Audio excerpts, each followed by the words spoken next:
Hello, good morning. Are you ready for molding and casting? Yeah. Okay, so any questions from the yesterday lecture of Neil? Like Neil went, as usually, really fast along all the topics. Any special something that you want to solve? No? Okay. If we don't have access to the lab this week, what can we do? Actually, we are running some experiments with DIY teaching stuff. So we will conclude and see if they probably you can make something that is not kind of useless. So we will try to give you some tips to make your own like jelly molds, to cook clay, sorry, like wax or these kind of things. We are getting to the recipe. If you cannot access the lab, as always, you can always do the mold design and the can preparing, because actually that's the most difficult part. Milling is not. As long as you are careful and you follow each step, it's quite like a straightforward procedure. Of course, the casting of the silicone, that's another completely story, because it's really difficult to explain it by video conference. So tomorrow we will do a live session, like kind of YouTuber from the lab, making the whole process and casting the silicone with you.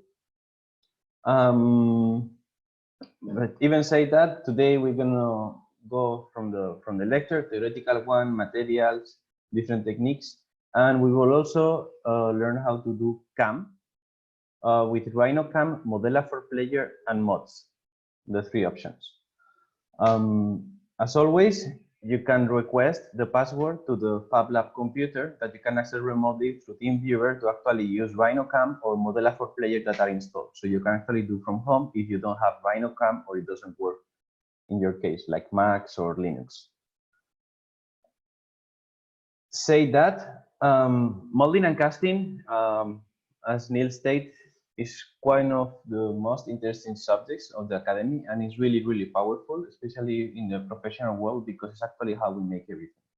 From your mouses, like the plastic cups of all the parts of your mouses, most of the products nowadays are done through molded plastic injection, and some of them through rotary. Even to your traveling suitcases, the one that fits inside not in the cabin, that they are really light and small, those ones are also plastic injected. Actually, it's a quite funny process that I recommend you to look on how to make plastic suitcases on YouTube. It's mind-blowing.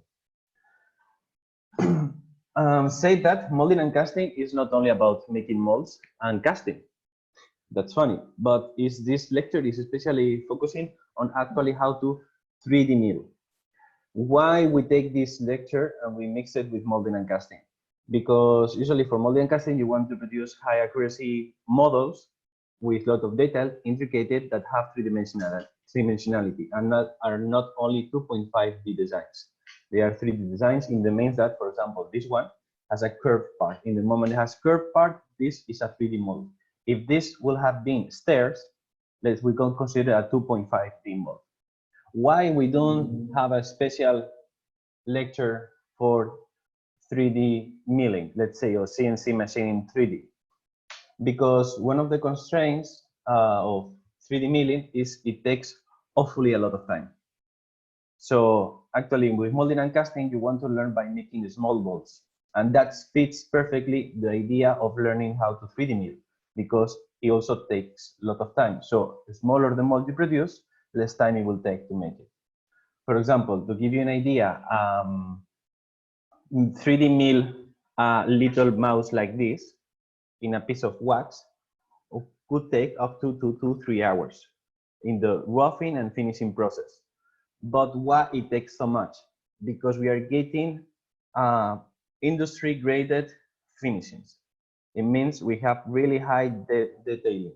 Like the mold comes perfect out of the box without any misperfect and any mistake. It's really awesome. And the first time you make a proper 3D milling process in wax, that is a really forgiving and nice material to make molds, it's just mind-blowing how smooth it is. is as smooth as a baby. So molding and casting actually has always been done. Like we have been doing blood pottery and clay for years, and we have done this through like turntables or but just by casting, for example, metal with raw earth, like the first weapons and actually like foundry, and it's called blackstone. The ones that works with metal, how so is black something. Sorry, I don't remember. Blacksmith. Blacksmith, yeah. Okay.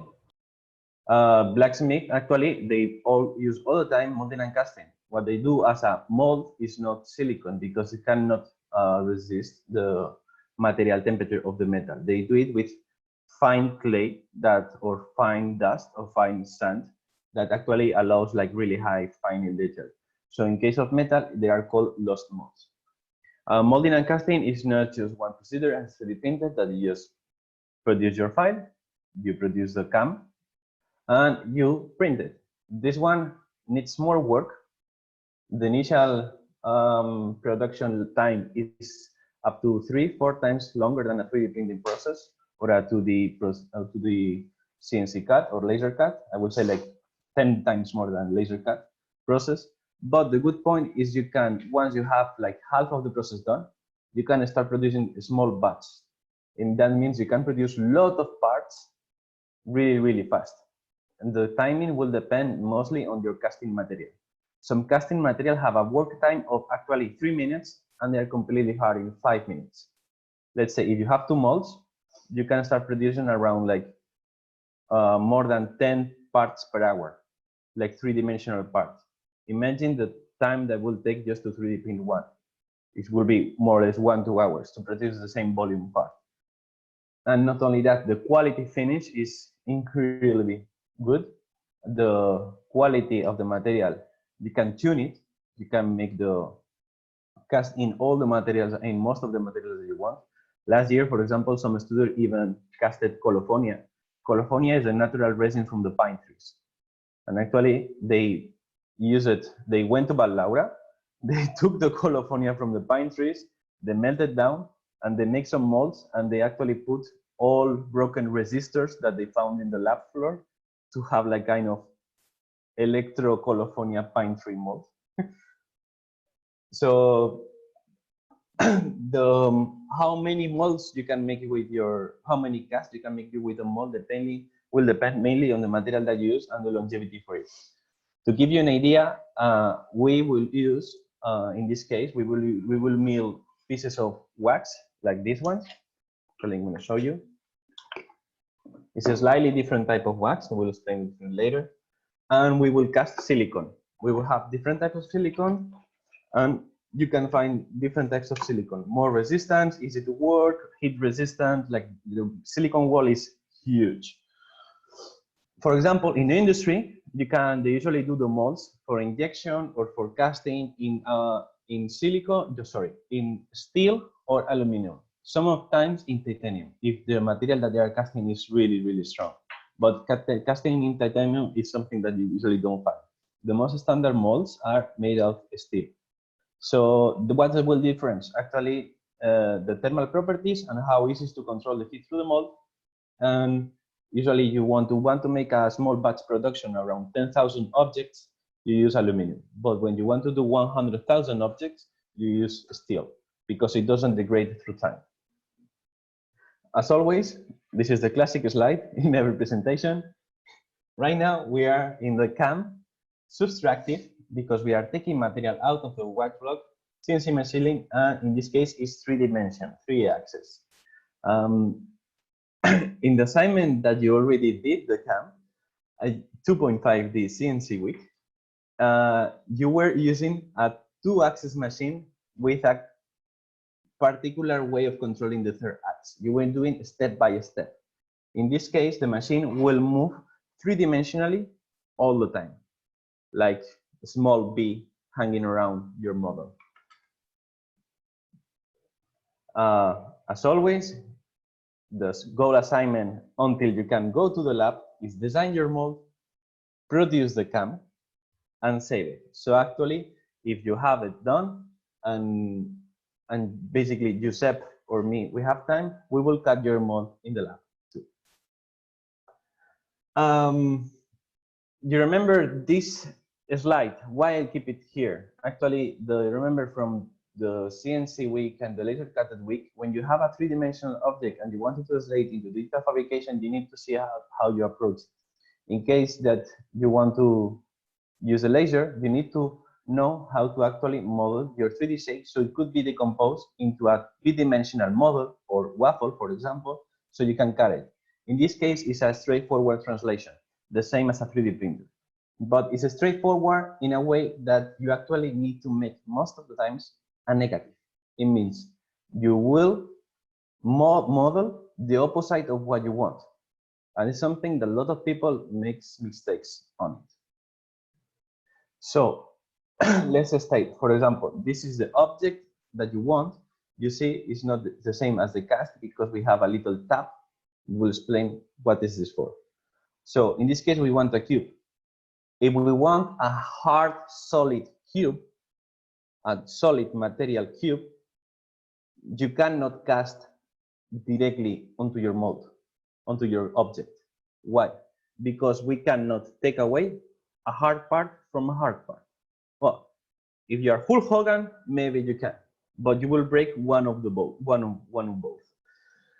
So when we do want to have a solid finished part, we need to go to a middleman process, that is the mold.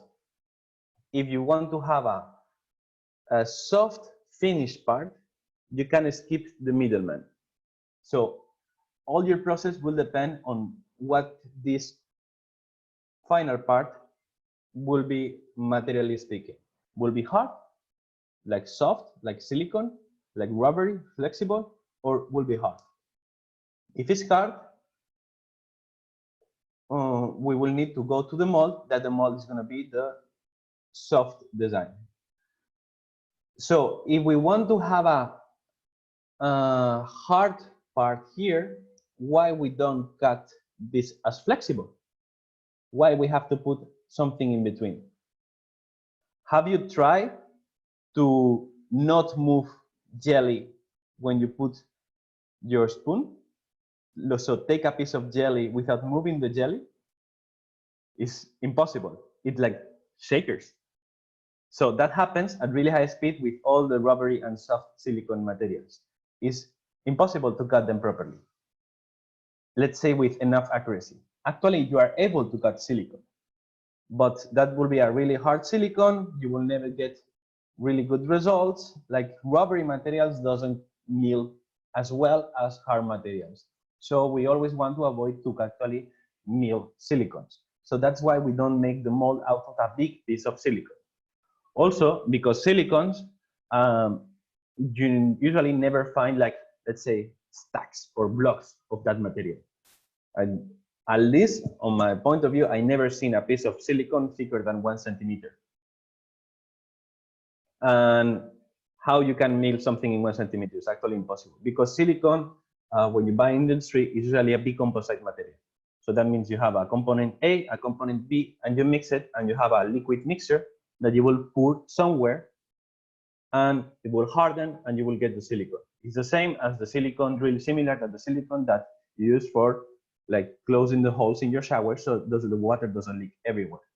The case of that silicone that you use for the shower, for example, is the B compound is actually the air. It reacts with the air and the moisture of the air. So for let's say I don't know what is this, octahedron or whatever shape. You want to make a three-dimensional shape, completely three-dimensional shape. You will need to do a two-part mold.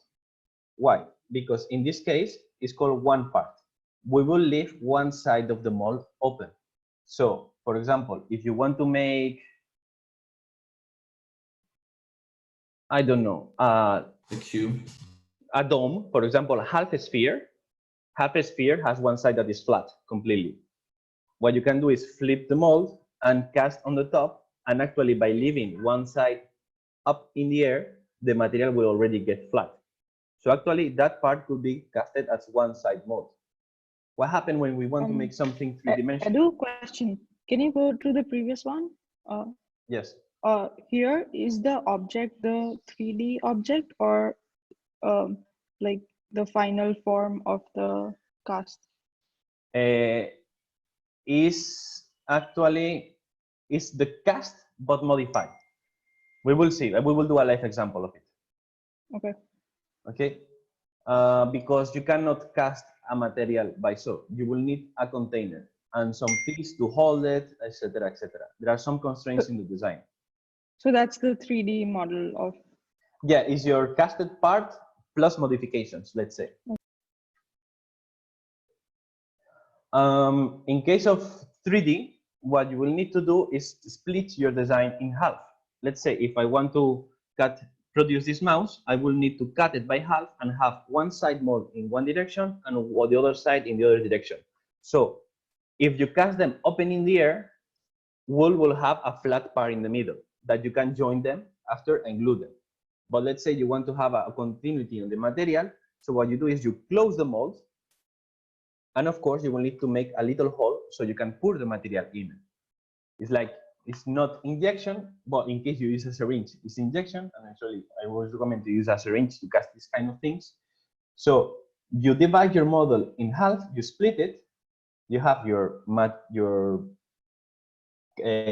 material you will carve, you put your half of the mold, half of the cast, you cast the silicone, and as you see, now we have the negative.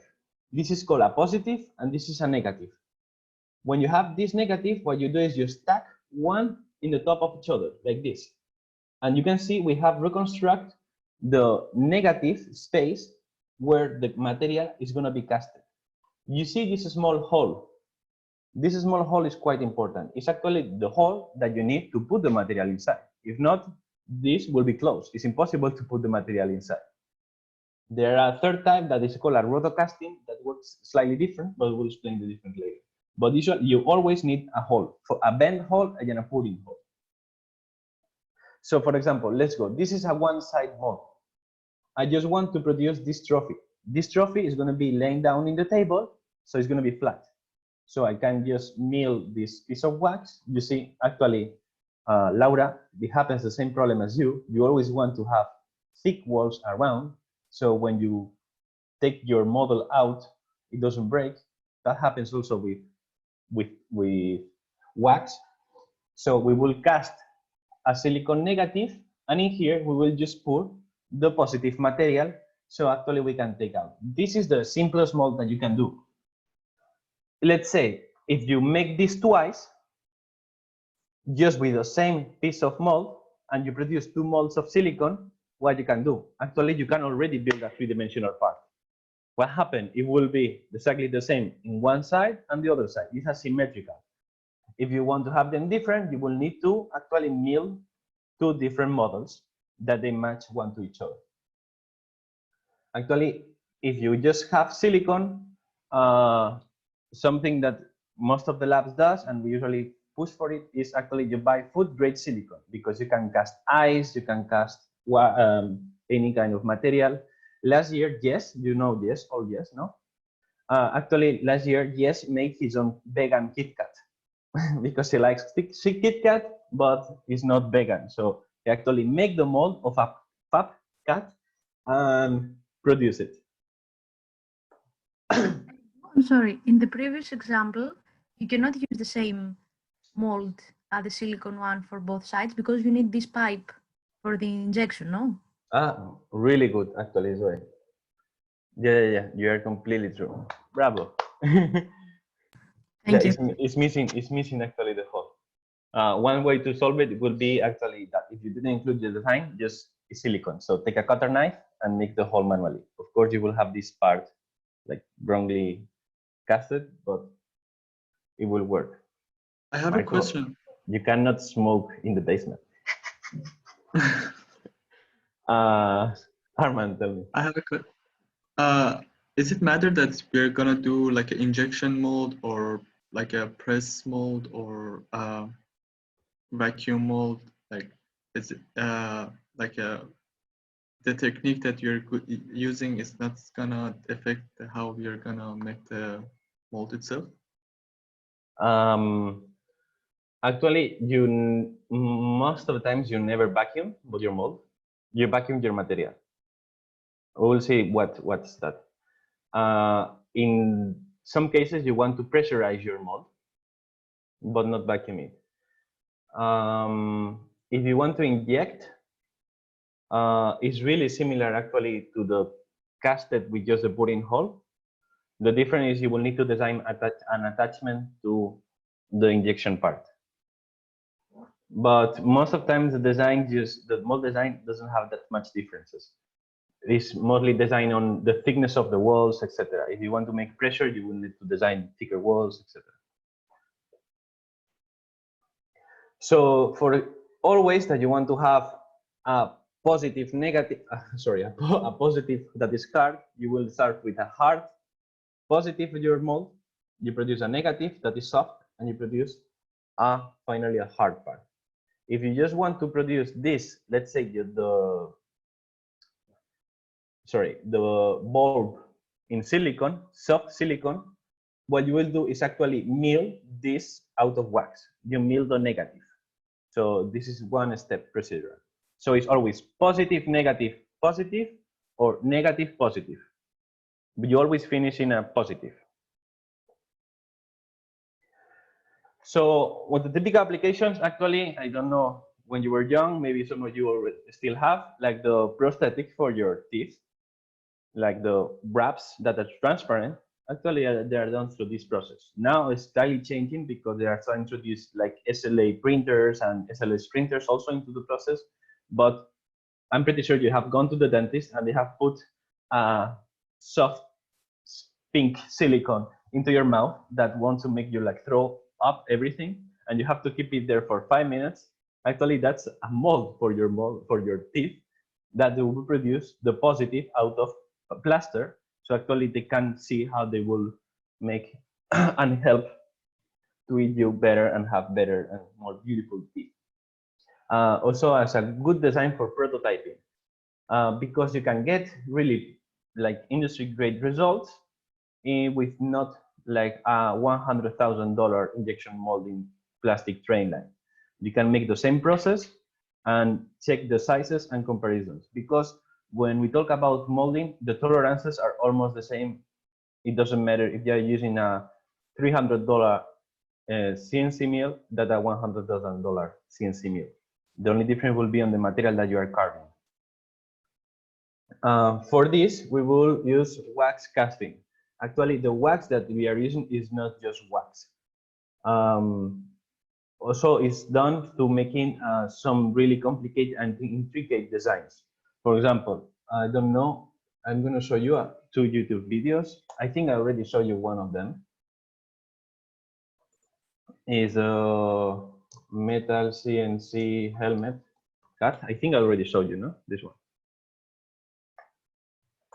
So actually, yeah, this is the mold. Of course, it's made of steel. I think, well, actually for the Chinese, it looks aluminum. That is going to be the mold to cast and inject inside. Actually, injection molding propeller.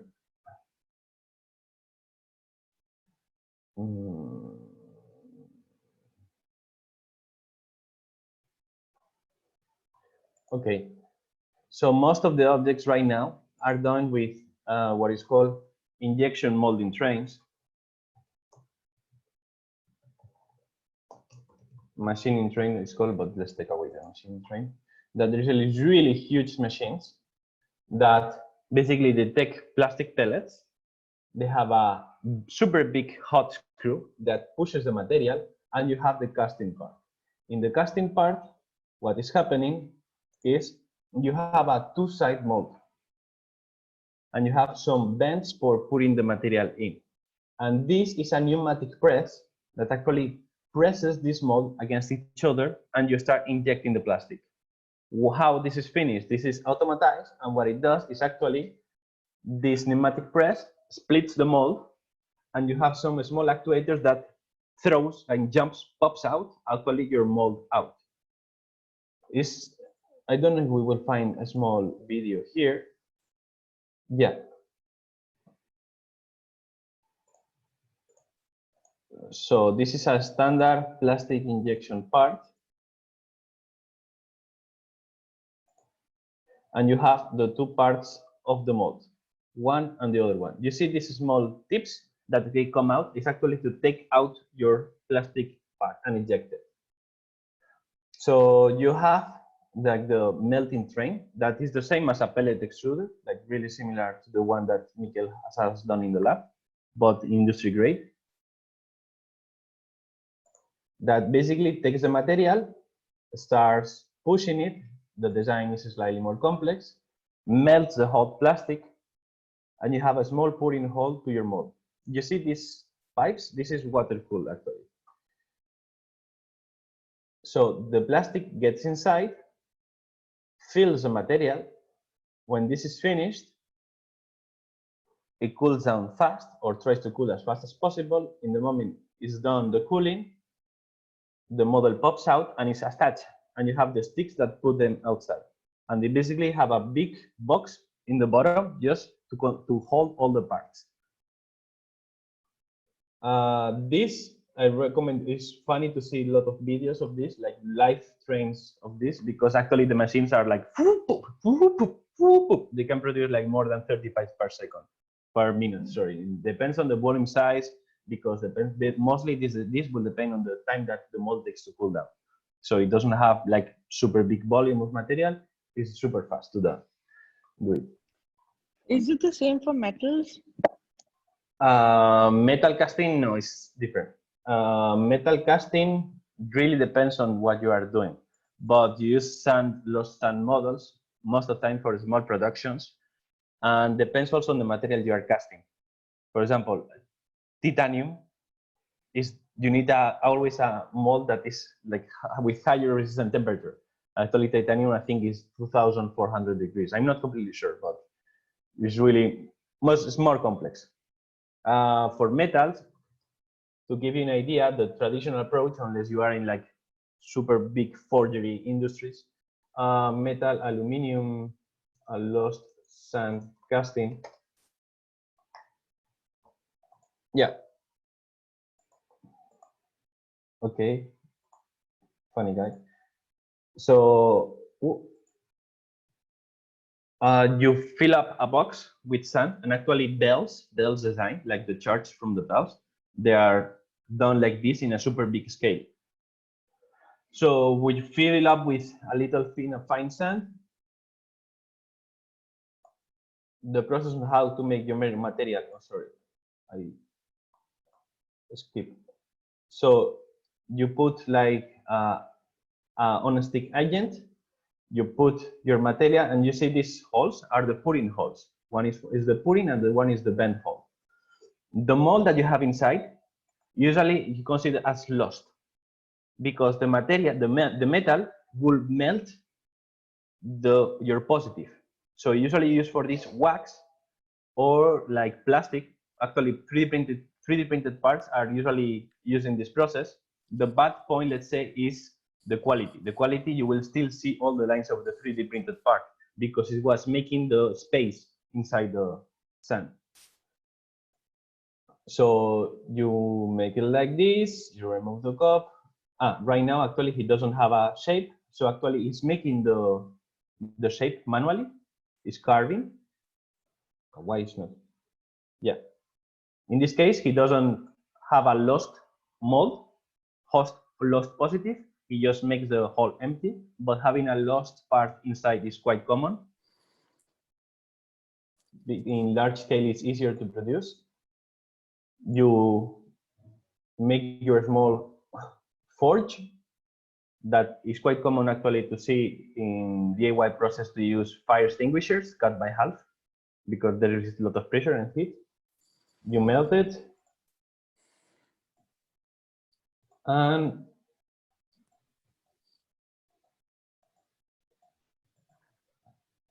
he was doing it here, sorry. And you start putting the aluminum, or usually I think it will be aluminum, until it comes out.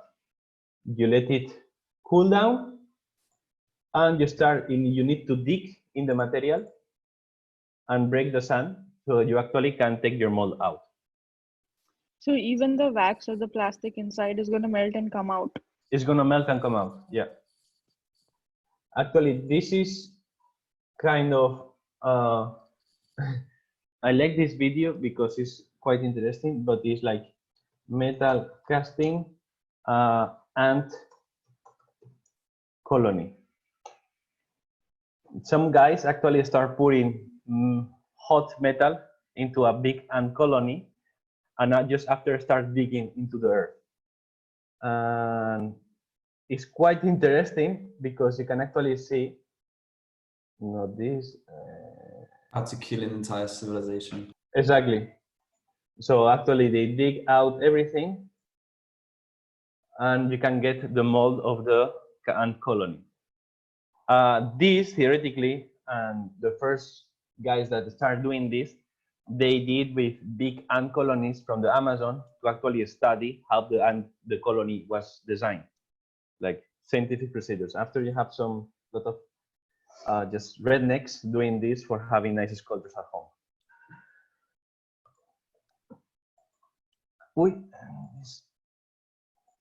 Okay. So also to make high resistant parts. For example, I'm going to show you a student project. In this case, this is a tilt-o-meter that to make the measure the tilt of the, it was a final project. And in case, for example, you have the iPhone when you go running, of course you have your yellow t-shirts and all the new Nikes. You want to have your phone here. You cannot want to have a hard part that harms your arm. So in this case, you want to, for example, make a soft finishing. What will be? For example, you can use silicone to actually make a flexible holder for your arm. Materials that we cast and we produce. Actually, the spectrum of material is really broad. Usually, we have a rule of thumb that is, if you can melt it or make it liquid, you can cast it. That easy. And what materials you can use for the producing the cast and milling the cast, the mold, is actually as long as you can mill it with enough accuracy, you can use it. Of course, some materials are much better than other ones. For example, why we don't use wood for making molds? Any clue? Because it's porous? Exactly, because it's porous. So in the moment you cast, the liquid or your casting material will get inside the porous and it will be really difficult to take out your mold. Second, that porous will reduce the surface finish of your mold. And when you are making molding and casting, you always want to have the best finishing as possible. So actually, porous materials are not good. Unless you're a brutalist. Hmm? Unless you are a brutalist and your name is like Corbusier. Exactly. Yes, this is what I want to say. Actually, we use wood a lot for casting, no? Yes, actually, in construction industry, concrete is always casted. And actually, when you want to, well, actually, you see the difference. Le Corbusier doesn't cast in wood or use not that custom much in wood because wood always gets the patterns on the concrete because of the surface finish. Nowadays, more or less, we use casting concrete panels that are a surface made out of rubber and neoprene and silicone, so you get like surface clean, smooth edges. That will be the difference, for example, on Japanese architecture versus European one. Japanese concrete architecture is always like shiny, smooth concrete surface finish that you can eat on it because they use really good molds, planks for casting concrete. For example, foam. This foam is a machine. Actually, it's kind of a hate-love situation for molds. Why? 3D cutting takes a lot of time.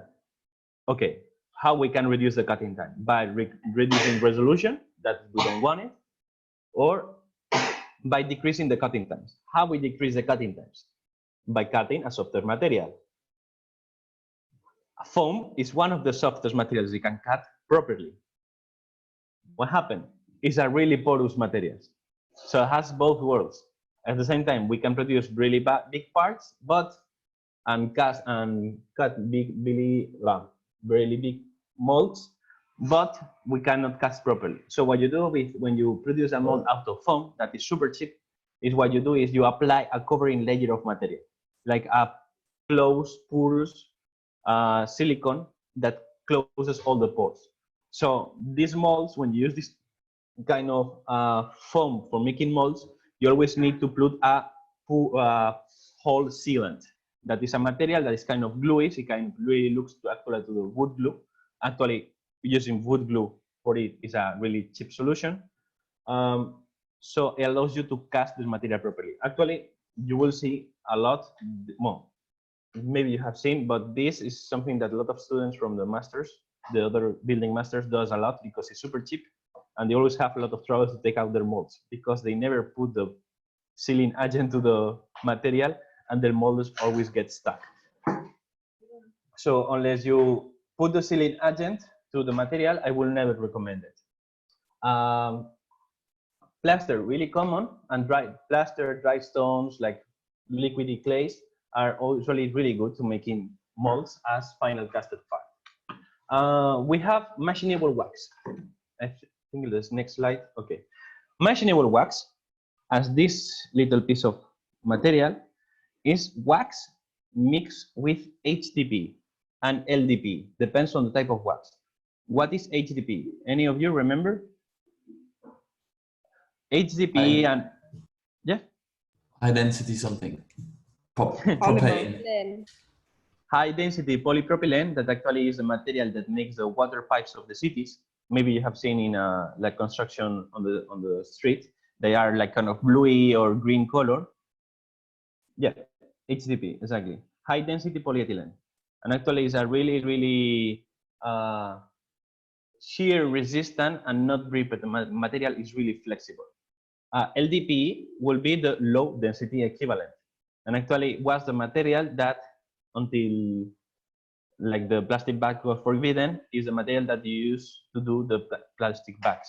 That's why the traditional plastic bags that were forbidden were so resistant, and you can put so much weight on it compared to the potato made bags that we have right now.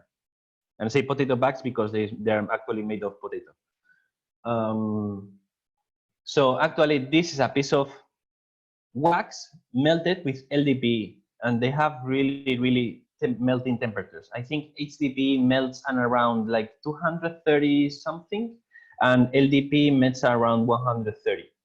Wax depends on the wax you're using. For example, natural beeswax melts at 65 degrees. If it's natural white beeswax, melts around 70. Colophonium melts, for example, at 90 degrees. Soy wax melt at 50 degrees.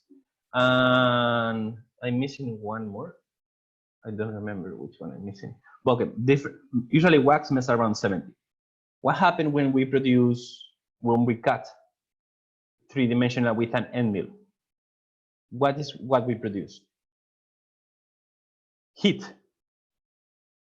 We produce heat. So actually, you can mill just a candle wax, traditional candle wax, that is made of beeswax and karma uva.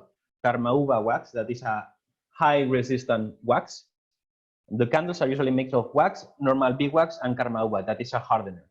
So actually, you can mill it. What happened is the melting temperature of the wax is really low. So when you are milling, you are melting a little bit the wax. So it's difficult to get a really good surface finish. How we do that? Actually, wax is slightly brittle. LDPE is exactly the opposite, has the opposite properties of the wax. So by mixing a little bit of LDPE into the wax, you can benefit for the flexibility of the LDPE, and at the same time, you increase a little bit the melting temperature. So that's allow you to have a really good surface finish. So the wax doesn't melt while you are cutting it. And actually, these blocks, this is a standard, like this is the most common.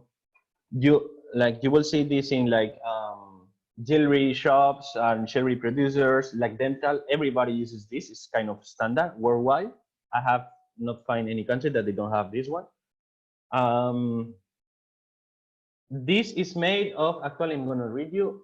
is perfect for jewelers, sculptors, and hobbyists. And here you can see they have different colors. I don't know if you can see. We have a picture of this. I don't see on the screen, so Marylis, I will remember the colors. You have blue, dark blue, green, dark green, orange, yellow, and different ones. So actually, each different color is an standard for the percentage of LDPE or other additives to enhance the properties of the wax. So some waxes are harder to carve, some other ones are more flexible, some of ones that have higher hardness, or you can actually mill it better or worse. So actually, for example, here it states that the blue is really bad for high-speed CNC compared to the purple that is medium quality for high-speed CNC, and the turquoise is really good for the CNC. What happened? At the same time, the blue is really, it says excellence for the flexibility. And hand carvability is really hard. So why we use, for example, the blue instead of turquoise? Because in case you make a mistake when you are for learning, actually using the turquoise will have a really, really hard material, like more or less like magnolia wood. If you make a mistake, you will break the end mill. Meanwhile, if you make a mistake, for example, in the blue piece of wax, it will not break because it will punch through the material. And actually in the lab, maybe we can show you on Friday, tomorrow, and you will see that some molds, they have like a stripe, the same as you will have in like softwood when you make a mistake, because getting to know how to put the end mill in a three-dimensional mold is kind of not that intuitive sometimes. So mold cast examples, three-step cast, and actually this is just one side mold.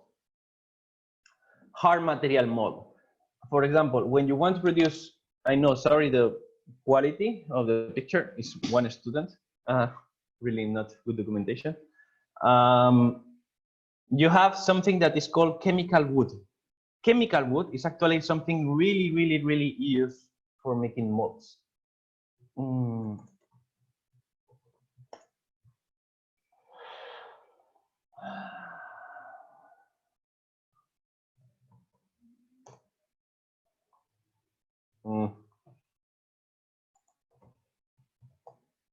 Sometimes it's tricky to find it. Okay, yeah. So these are what we call chemical wood. They are different, lot of different qualities, hardness, etc. So basically, this is super, super, super fine wood dust mixed with epoxies and other additives. So actually, this on the weight and aesthetics looks like a big brick, and actually is quite heavy. But because of the density and the fine dust, it has really high resolution and is a really hard material. So actually you can cast, we are making the rings with it, maybe. You can carve it with some cutters. Actually it's really good for carving, for milling on it. And it doesn't break, it's not brittle at all. So you can make really small details and have really small sections without the material breaking. That's something, for example, with wax is really difficult to have. So it's a really sturdy material. So if you want to have really high fine detail molding, you want to use, for example, chemical wood. Or for example, when you want to cast like 100 silicone molds, because you want to have a small production line, you want to have a milled mold that is hard enough to resist 100 casts of silicone. Because this piece of wax, yes, we can cast without any problem one silicone mold. And actually you have seen before, here, this guy broke the mold just by casting one part. Of course, the mold was not properly designed, but it means this piece of wax is kind of sensible and cannot be reused 20 times, because when each time you take a little bit the silicone, you are losing accuracy because you are losing a little bit of data on the material. So if you want to produce a lot of silicone molds, it's much better to use actually a chemical wood. So for example, metal cast. This is low temperature metal. This is bismuth or PB. I think it was PB in this case. Actually, wood resists heat really well. So in this case, actually, the guy didn't do a three-dimensional mold. He just laser cut it and used the raster of the holes that he was doing to actually make a sandwich panel to cast metal. Food, really commonly used, and lot of like it's getting really popular in the cooking industry. Well, cooking industry, like high cuisine, not industry, to actually make custom food. In this case, for example, it's a 3D printed mold, and where you cast silicone and you can cut mini skulls with it. For example, this is an example of, let's say, proper metal casting with a heat-resistant silicone. You see, this was designed as a two-side mold. You see these small holes, it's like centering holes, where you put a little marble in the holes to actually match the other side of the mold. And this guy did a small test with just one side, and he put a piece of metal. What do you think this happened, or this mistake happened? Because this is completely flat, and this side is completely flat. So why actually the material came out like this? Open question. Because you need to level the cast, maybe? In this case, it seems level, no? This is the pouring hole, that is the top, and the other one is also on the top. So It's decent. It starts drying as you pour it, so it doesn't feel it completely. that's It's one of metal. that's one of the mistakes. Actually, let's say is important, but not that important. In this case, like silicone heat holds the heat really well, but the metal cools down really fast. It's a bit heat sink. So in case you are putting metal, it cools down fast and jams the holes. But that's not the case again. There is one reason why it didn't reach here. Look closely at the pictures. Okay, let's try. No idea?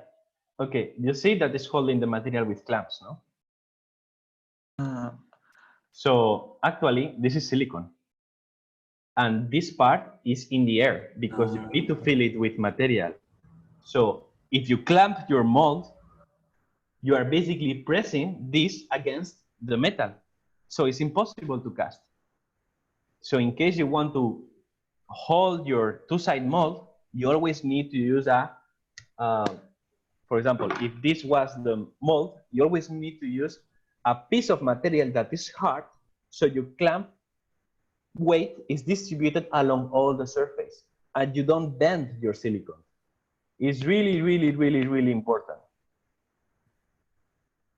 So in this case, the mistake was he didn't use, and usually we just use a piece of wood to actually distribute the clamp force.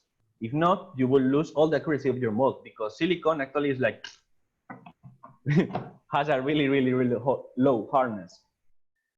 For example, this is a mold for injection. Actually, it's exactly the same as in, it's not exactly the same, but it's really similar to actually the silicone one that we do. But the difference is this is made of aluminum. Actually, Ergina was trying to do this. I don't know if you finally did one or two, but so this is a traditional mold. For example, plaster is quite common. This, for example, this is a two-side mold with different outputs. Of course, to get in this shape, you will need to do what? You need to mill two molds. And actually, this is not done like this. Smooth-on is one molding and casting brand that is really, really, really popular. Two-side molds. I recommend, and actually I'm not gonna go really deep on it, but they have like millions of videos for each one of their products. It's one of the reasons, not only because of the good quality of their casting and molding materials, but because they have videos to kind of instructables on how to do everything. So in this case, they are a company that they don't care about the molds, they care about the materials that you can cast for. So they show how to do traditional, for example, two-side molds without actually casting a mold. What you still have is you need your positive. Let's say you can reproduce objects easily. So in this case, they made a box out of their object. This is quite common. You fill it with molding clay. It's kind of, the Play-Doh for kids. Actually works really well too. This is slightly more dense and more reusable and has finer detail. And you basically dip half of your part inside the mold. They make some holes for the centering of the marble, and they cast silicone. When they have casted the silicone, they open up and they take away this part. Now that you have one part of the silicone that is hard enough, you can pour the other side of the silicone. You see this step? They were doing unreleased agent. Is the most important thing you have to do. Silicone is a material that has some properties. It means it's non-sticky. Actually, nothing sticks to silicone. That's why, like Teflon is a type of silicone that we use for the pans. Nothing sticks to silicone except silicone. So if you put silicone over silicone, it will be a continuous material. So how we avoid they don't stick to each other? Actually using another type of silicone that is usually a spray release agent. It's a special type of silicone that is non-adhesive to anything. Usually you can also use oil, but it's much better to use spray silicones. And you cast, again, in this case we are casting silicone or mold. You open it and you can split it. If you don't put spray release agent, you will never be able to do it unless you cut with a cutting knife. And it's something that actually we do a lot of with kids is we make them just put an object and cast silicone. And what we do is just take the cutter knife and cut it by half. Of course, the finished quality is not good, but works. For example, this is another example of lost mold applications. I already showed you this table. This is milled by 2D stacks. And actually you have a mold and you cast epoxy. Epoxy is a castable material. So this is kind of the way how you do it.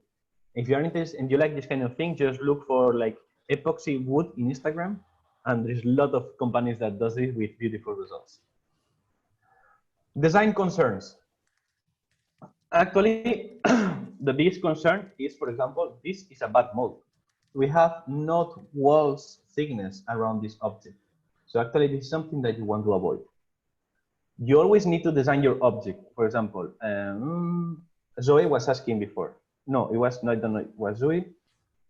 You design your, no, it was Hala. You design your part, but you need to put inside a container, let's say a three-dimensional container. This container needs to be higher and deeper than your mold. So if your mold thickness is 1 centimeter, your mold thickness, your hole where you're going to put your mold needs to be at least 2 centimeters. I will at least leave 1 centimeter of space between. Why? Because if you want to cast what is coming out, you need to have a base. And this is a really common mistake. Leaving your design at the same height that the top of the wax. You will need to leave it lower to have a closing at the end. Another mistake is actually don't measure accurately the thickness of your mold, because if I place my mouse, you see, has the same height. So I will not leave any material on the bottom, so I cannot cast silicone because it will drop on the bottom. So always you need to design according to your mold.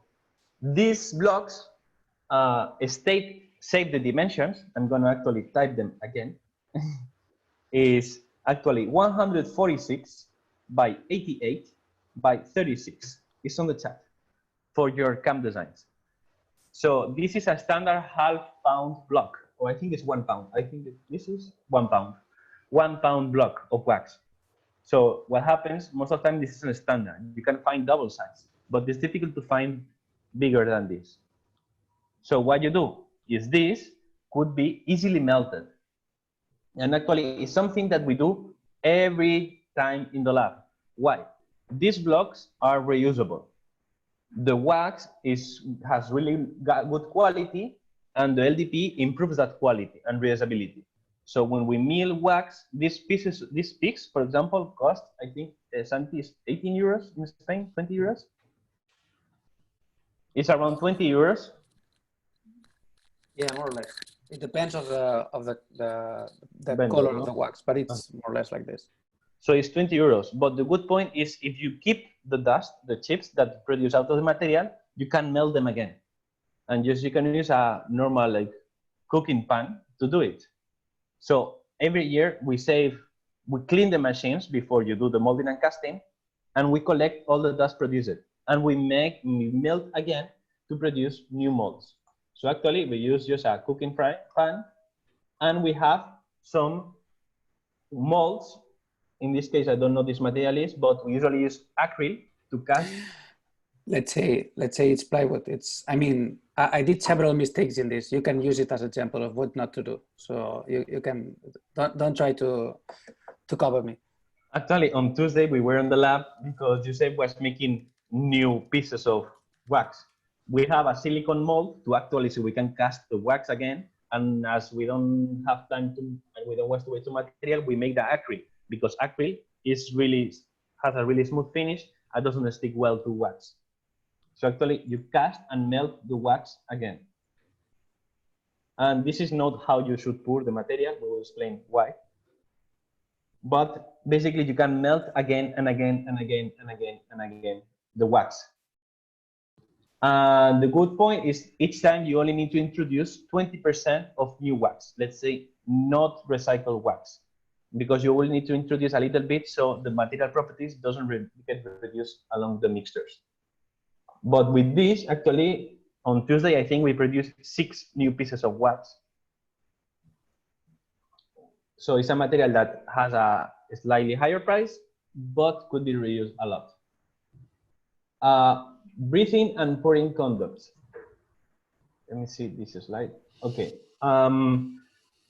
This donut, in order to be casted, you need a hole to put the material in. What this hole is for? Vent? Overflow. What? One by one. Overflow of material. So you know that it's full. For drinking the liquid. One is for the internal liquid. Andrea. One is for the air to go out. Exactly. So when you're pouring the material, you are blocking the hole. Let's say, for example, what happened with your brick of milk every morning? You put it, and actually makes plop, plop, plop, plop. Because as long as the material wants to get outside, the air needs to go inside. And actually, you don't know, but you are holding your milk wrongly. You have to do it the opposite. If you do the opposite, it will not make block, block, block. It will make continuous.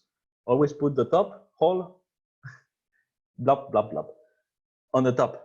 That way you will not spill your milk. So actually, kind of the same happens with the molds. You need to, meanwhile, you fill it with silicone. If you don't have the vent hole, first you will, 90% of the times, leave whole air inside.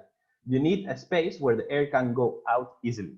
And usually you have the pouring hole, like the breathing hole, next to the pouring hole. Ooh, what is this? We have other constraints. Sorry. While we're at it, wouldn't it make sense to have a hole at the top so that the air is always lifting from? Daniel, this mold is casted like this. It's tilted. Okay. Yeah. The hole needs to be always in the highest part, next to the pouring one. That always needs to be in the highest part. Tolerances. This I will explain with an illustrator. Flexibility. When you cast a material, let's say this is a silicone one. If this wall is too thin, the material will be blobby. It's not gonna keep your shape properly. And actually, this will depend on the type of silicon that you are casting.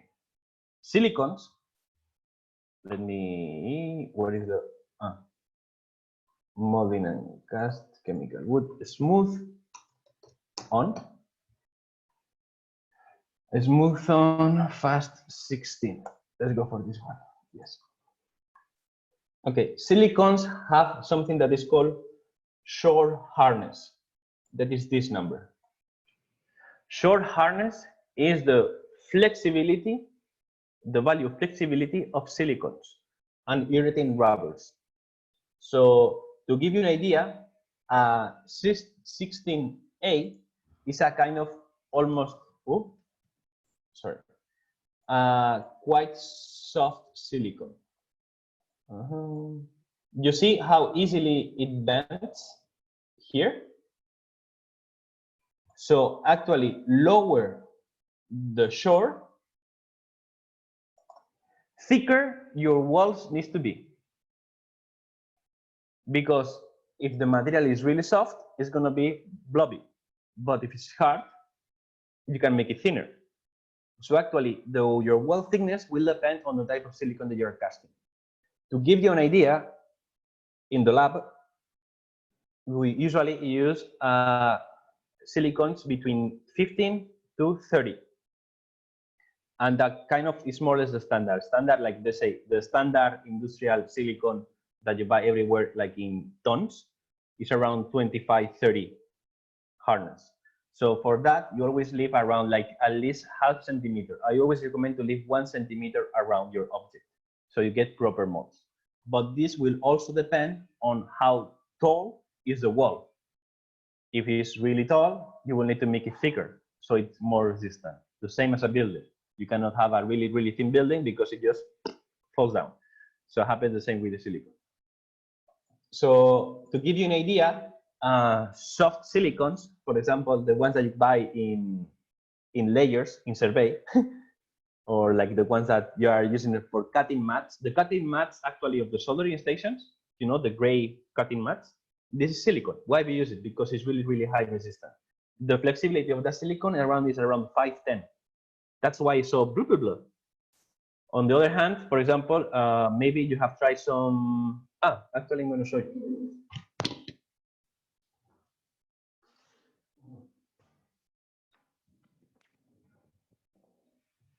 The ice cream molds, or for making ices, I like this one. This one is around 10, 15 in the hardness, because they want to make it thin enough, but not too difficult to unmold.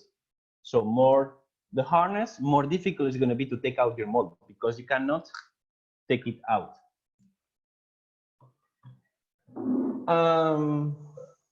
So, for example, when you want to use a short hardness that is high, actually that's a really important question.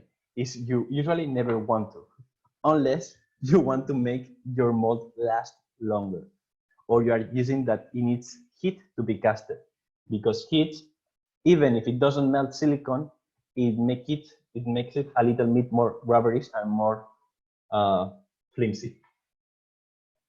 There are more values on the molds, but we will see that later. So, for example, what we can cast and what models we cannot cast. This will be a okay mold. We can mill it first in all the directions, and we can take the mold out. For example, this could not be milled first. Second, in case you don't mill and you are casting an object that you already have, this, you could not take away your mold out, unless you use a really low hardness short silicon, because the silicon will be so flexible that you are able to bend it away.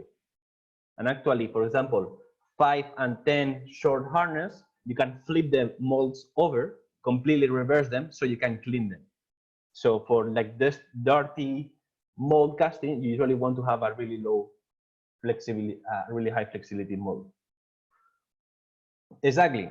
Benji, you want to rotate your mold 90 degrees and have a two-side mold cast. That's the idea for this. So in this case, it's also okay, but what happened here? We have undercuts. We cannot cast it and neither mill it. But depends. Actually, this would be easily casted with a 15 short harness silicone.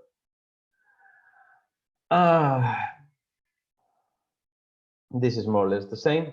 Actually, machine limits is important. Let me put it lower.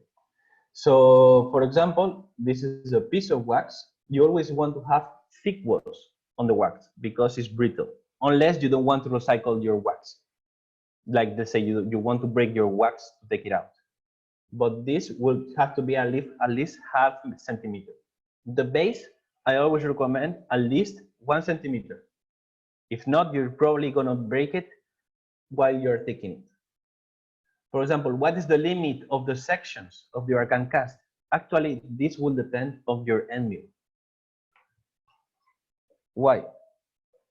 Let me see.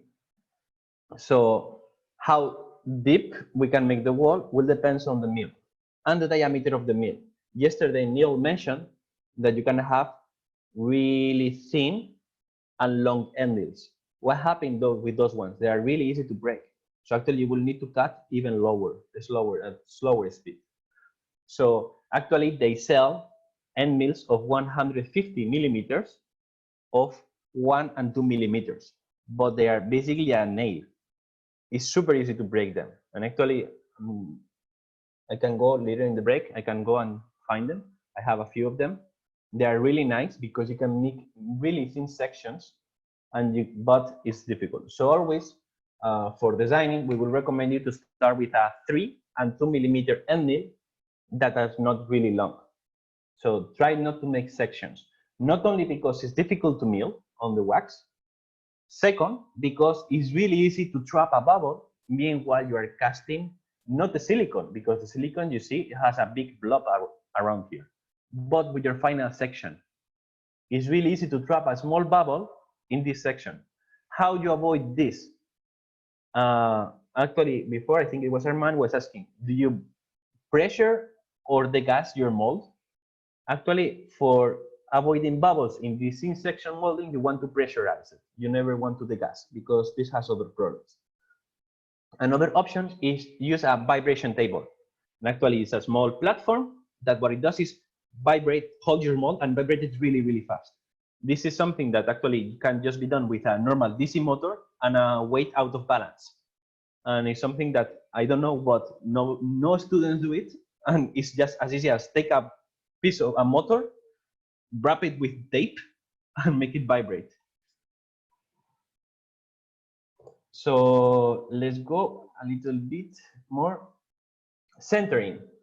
When you make a two-side mold or more, like 3, 4, 5, 6, actually, Josep will explain you how to make a 6-part mold in a video. He's making a kind of tutorial out of it. You always need to center your parts. Why? Because if you have two materials that they have the design, how do you align them? Actually, will you align them by matching the corners? Yes, it's a solution, but really not consistent. You are taking the time to mill, you are taking the time to design, and you are going to screw up everything because you didn't put the centering tips, and your mold went a little bit on the slide, and everything is offset. And actually, it's something that happens a lot. Did you see a mold design that half of the design is over half of it? Actually, you want to use centering tips. That is some like margins, or like usually use half spheres to match the other side. So one, you will have a positive and the other side will have a negative. That this is for matching your molds. Something that happens a lot when you're designing it, think three-dimensionally and assemble your mold in your workspace. Why? Because I have seen a lot of times that they put the holes not symmetrically, but they put in the opposite direction. So actually the positive goes here and not here. Really common mistake. If you want to avoid these mistakes, just make, for example, 4 centering holes, or make them all symmetrical if your mold allows it. Mold cast materials.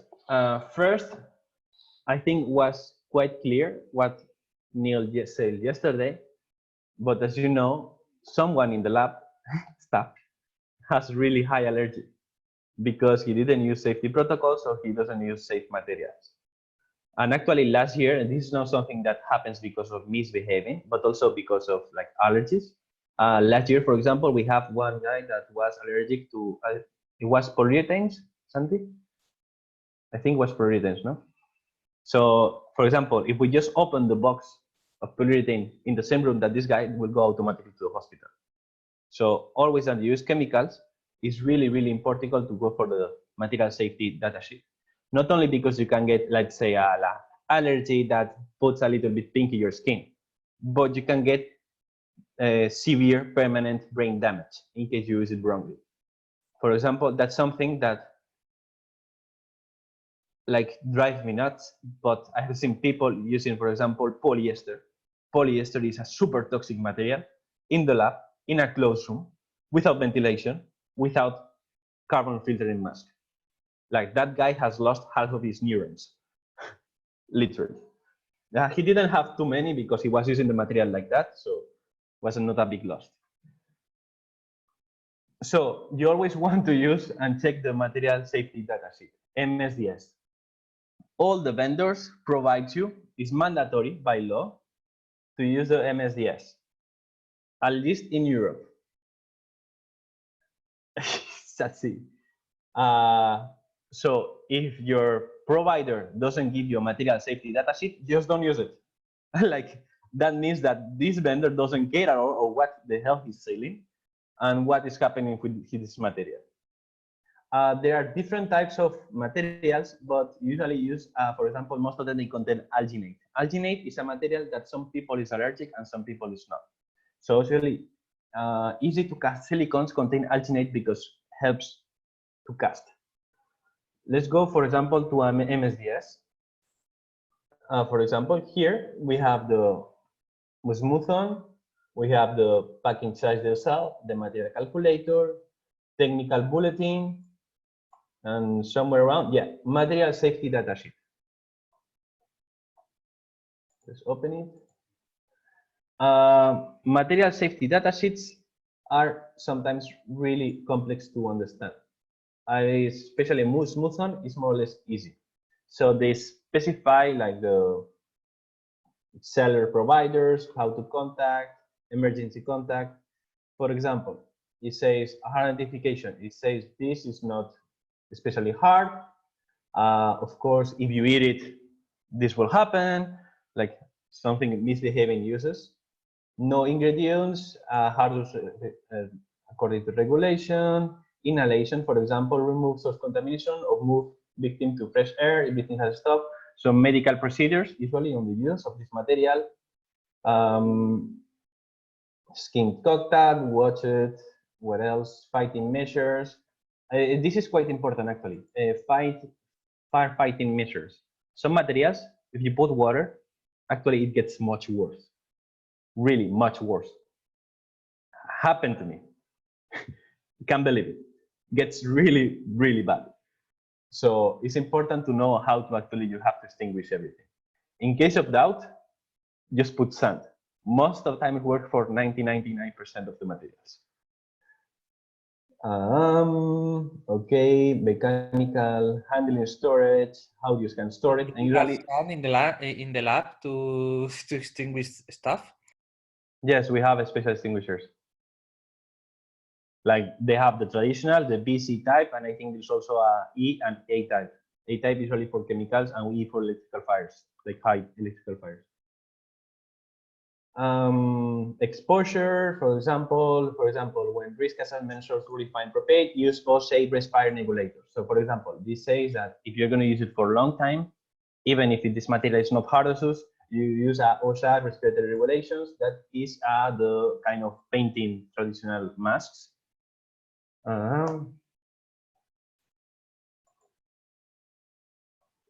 These ones, for example, this one is they don't state that they need carbon filters, but other materials they state that they need carbon filters. So this assignment, choose a silicon, and please read a material datasheet and see what you and show us what you understood. Hand protection, for example, you can use any kind of gloves.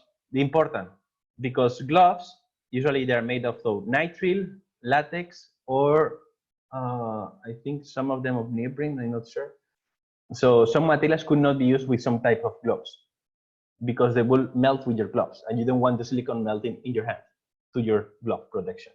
So even if the material is not nasty and hazardous, I always recommend to use at least gloves and safety glasses. Why? Not because you're going to pour the silicone into your eyes, but it's really easy when you're mixing, you get some splashes, and you don't want to get the silicone into your eye. That really happens a lot. So always use at least a protection. You only have 2 eyes. I know that you can lose one, but it's not that good to it. It says, for example, mild to sweet odor. So actually you can determine if the material is smelling like acid, it means something is happening. You have a bad chemical reaction to maybe your container. So you know that something is happening. Stability, reactivity, actually it says that this is the best thing you can cast. I know this is super nice, easy to cast, no problems, no things. For example, it says cancerogenity, disposal, how to dispose this properly, transportation, etc. And they state all the materials, they state this kind of warning data sheets, they state the level of hardness. So higher the number is increased on this small like square, higher it is. So usually it's done by health, fire, and I think air is recycling, but I'm not completely sure. Like, don't believe me in this. Don't trust me in this. Measures, usually they're quite long, but it's at least take a fast look on at least your health risk.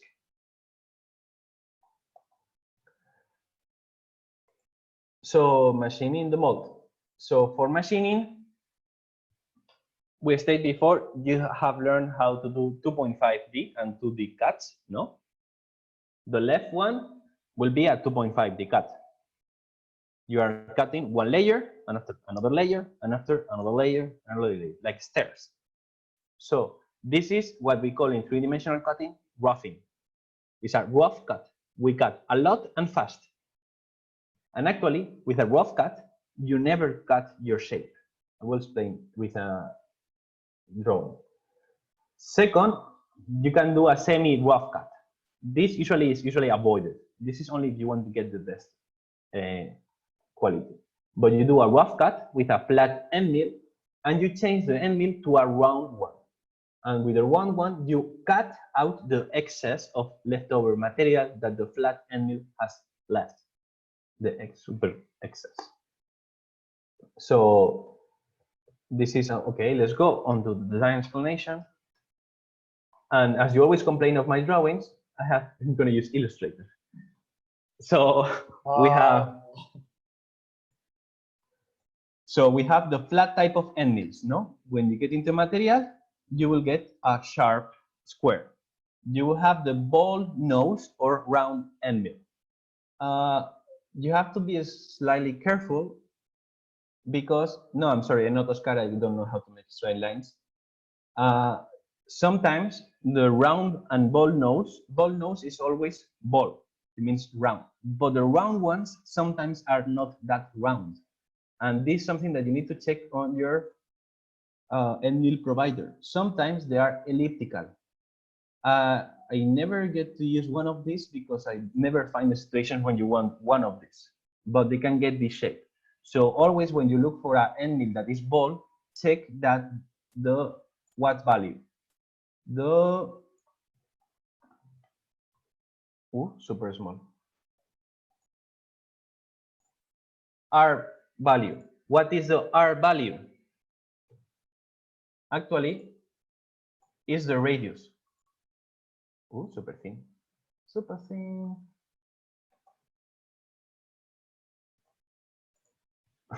Is the radius, and it's not the diameter of your end mill because ball nose end mills are not given by diameter, the same as a flat one. They are given by radius. So a 3 radius end mill, what it is? A 6 millimeter diameter end mill. And you have conical ones. Conical ones are usually not used a lot in three-dimensional milling, but for some slightly applications when you have really thin data, for example,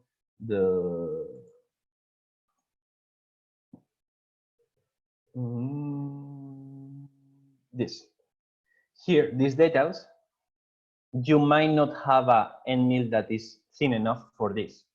So you want to use a big cut end mill to produce these details on the mold. So when you cut a surface, a three-dimensional mold, this is our mold,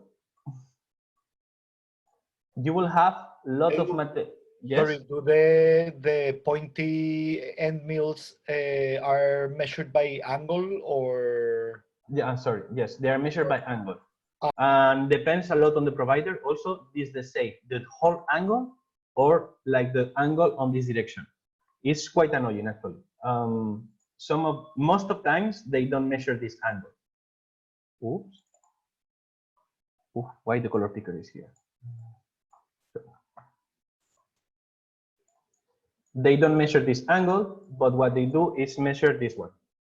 So for example, this will be a more or less 30 degrees end mill. Okay, thank you. And sorry, and the elliptical ones, how do they measure them? Since you have like two different. You need to go to the manufacturer's datasheet. Okay. They have like the end mills have a lot of measures in these cases, because they can also, there is a third type that I didn't state, but is kind of, it's difficult they're going to draw it. I think I'm going to measure something like this.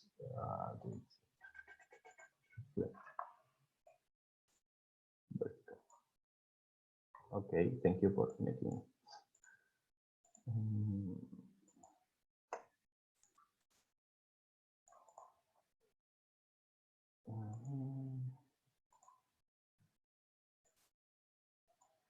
They are not conical, they are not round, but they are tapered.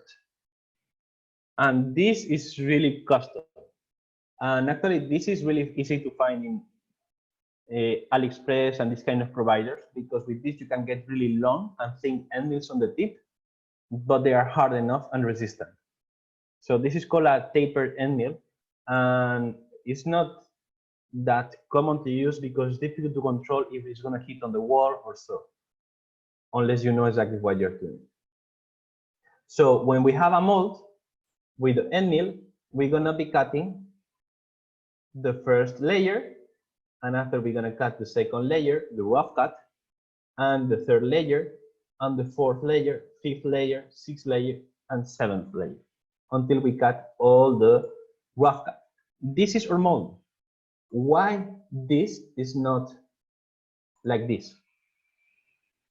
Because when we do our rough cut, we have the safety margin distance. And it's not only about safety, but it's that not to get touches with the end mill on the mold. But actually it's because of that. It's to actually protect the mold. Because when we cut, this end mill is really small compared to the mold. When we are cutting, this is cutting at the highest speed. That's why it's called rough cut. We want to cut a lot and fast. We don't care about quality because we're going to finally cut all this material out. So actually, you avoid this because if the end mill should be here, let's put the end mill on front, arrange the front. When cutting, maybe it will cut a little bit more because of the vibrations of the cut. So how to avoid damaging your mold? By leaving a safety margin offset. And usually in all the programs, this is called margin, safety, offset, really depends, but it's around that terminology. I'm sorry to not give you a clear tip on which one, because it depends on the software, but this is around like 0.5 to 1 millimeter at least. So if you are using, for example, a big end mill and you are cutting really fast, really aggressive, you want to increase this margin because the probability of damaging your mold will be higher. In what we can consider to have actually a aggressive type of cutting. When you have, for example, 12 millimeter rough cut, end mill. Ooh. And you do a finishing with a 2 millimeter. So there is a big difference between one end mill and the other one. So one is going to leave a lot of material here because the steps are going to be higher because the end mill, no? Larger end mill is cutting more material, but also leaving harder and stiffer steps that this end mill will need to cut still a lot of material, will need to actually cut all this. Let's consider this smaller. So if the stairs are really big, this is something that you usually want to avoid it. That's why in this slide, yes, we have a middleman cut where we have, sorry, actually this is round. This one is rounded. Okay, you understand that this is rounded, no? So usually to do a big end mill cut, to cut a lot of material fast, you use something in between that is still flat to do now small stairs. So actually now we will make closer stairs.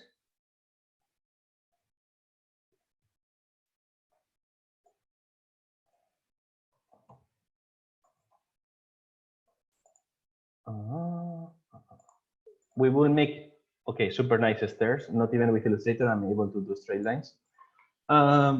Smaller stairs, so actually the thin end mill doesn't have to eat too much material because we are using a thin end mill and it's easy to break it. We just want to have a slightly finish and sanding touch.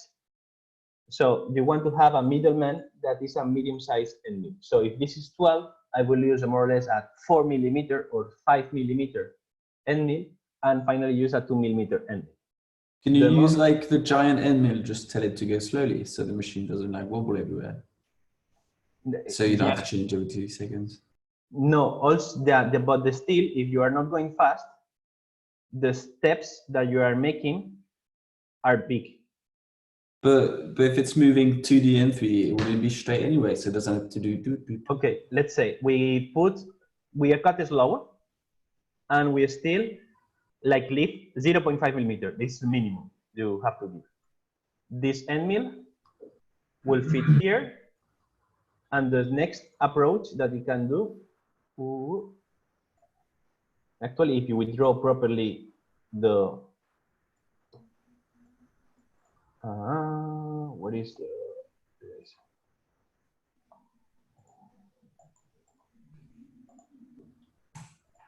so this next step that we can do is this one.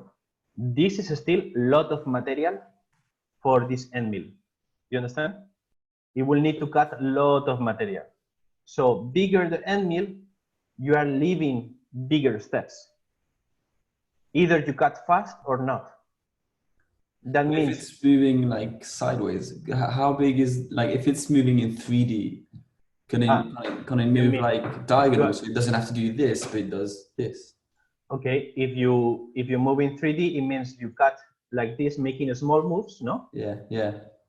Thus you have a problem. You are taking a lot of time because you are making really small steps. That means your cut will take longer. So it's always, I know, Benjamin, this is not something super scientific. It's a balance. Yeah. You want to use a big end mill enough to cut fast and making big steps, but not letting too much material, so the thin end mill doesn't have to go really slow, or you have to put another one. Mm-hmm. There is something that's why most of the times, if you use, for example, a 6 millimeter end mill for the rough cut, you use a 3/4 for the finished one. Like, let's say you use a 70 or 50% smaller or the same size, but you will never want to choose like one that is 6 millimeter and one that is 1, because it will leave too much material even if you want. And if you don't want to leave too much material, what it will do is like the 6 millimeter will be kind of useless because you will need to do a lot of steps to actually compensate back. And instead of using a lot of steps with a 6 millimeter, you can change to a 3 millimeter by doing less steps, it will still take less time. It's a balance. Yeah. Okay. So,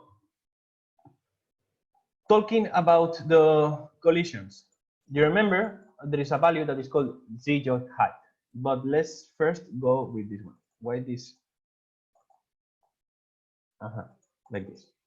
So we have the machine motor and the end mill. We have this mold that we have it really deep. We don't know what. If we are using maybe a super soft silicone and we need a lot of thickness of the walls.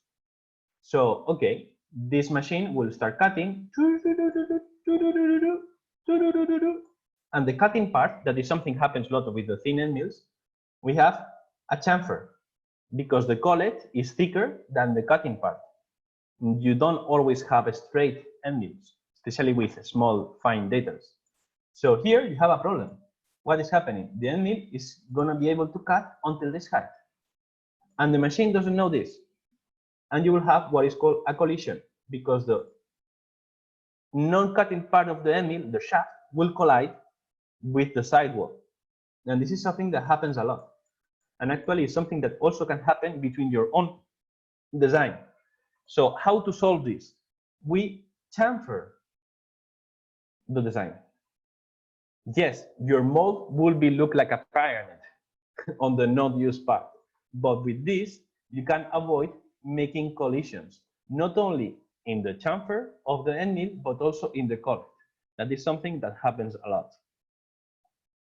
And for example, I can show you what happens if this gets worse. And by somehow, this is especially when you want to use a big machine. You know that big machines have the dust collector, no? The dust is getting outside, trapped here. So yes, you can cut three-dimensionally with, for example, the big cam machine. What happens is you need to be careful that your end mill is long enough that this doesn't happen, literally. And this is, for example, something that happened.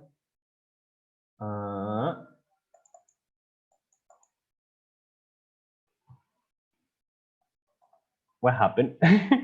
And this is plastic, luckily, but other machines have this part made of aluminum. So you have to be really careful with collisions. And it's something that you need to always take into account when you design. More things. And this is about in-cut, out-cut. Joints or centering holes. Sorry, any recommended angle for the chamfer? I usually use like 30, depends, 20, between 15 to 30, depends a lot on the mill and the collet size. For example, the shop bot or the big machine has a big, huge motor. So you want to use a higher angle. The SRM luckily has a really thin motor. So it's difficult to hit it. Just usually with 15 degrees is enough. Also, this is something that a lot of people forget. Is actually makes really easy to take out your mold. So actually you can take it out really easy because there is almost no suction between the parts. Meanwhile, here you cannot, there is a lot of friction between these walls because they are actually compressing a little bit your silicone, so it's difficult to take it out. So not only helps to avoid mistakes, to make mistakes and collisions, but also to makes the mold easier to put it inside. And we should also then measure the height of the not only the end mill but the whole mill until the yes, this the total end mill, yeah. And I will also measure it if the end mill has chamfer. Could you put the measurements of the tool we have at the Fab Lab somewhere so we could use it for our documentation? Yes. Yes, no, I'm thinking where they are. Actually, the electronic inventory, I think they are there. If not, I will put them.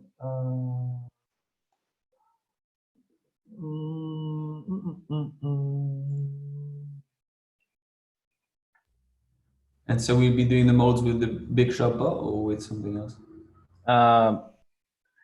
If you are lucky, you will do it with your own small machine. It's true.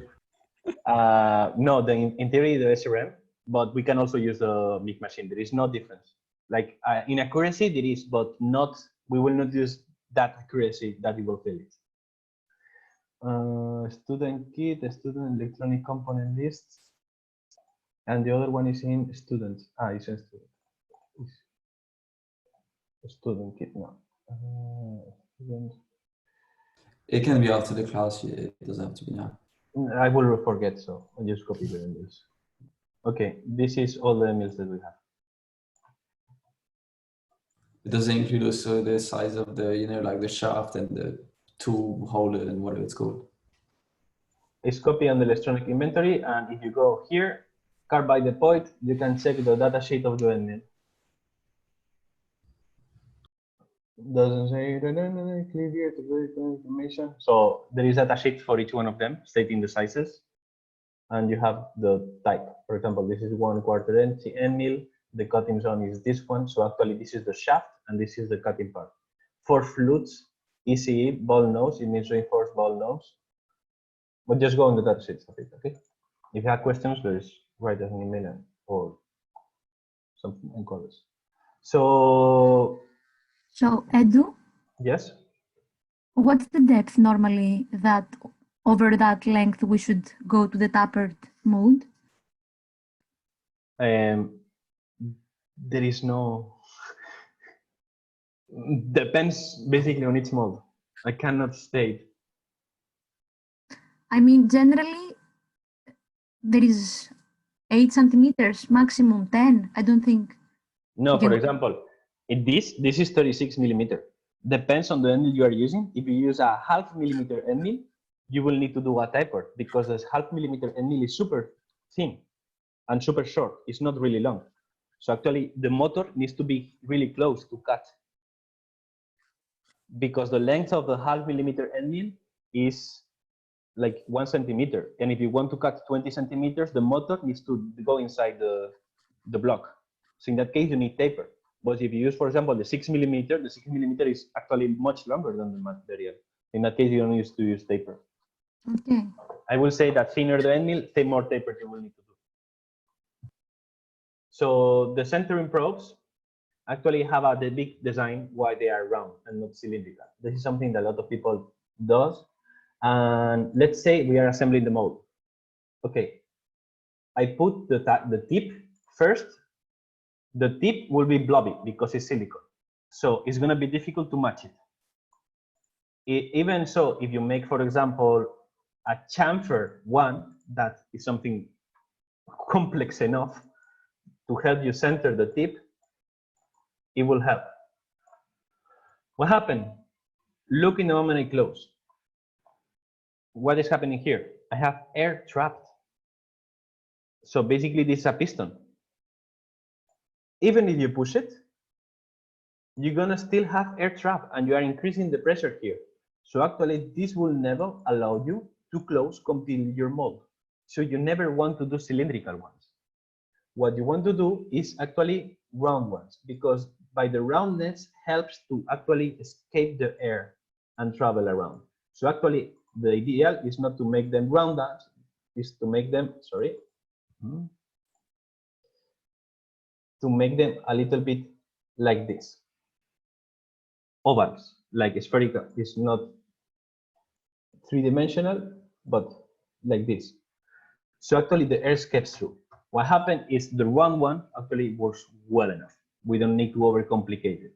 So the centering tips has to be spherical ones.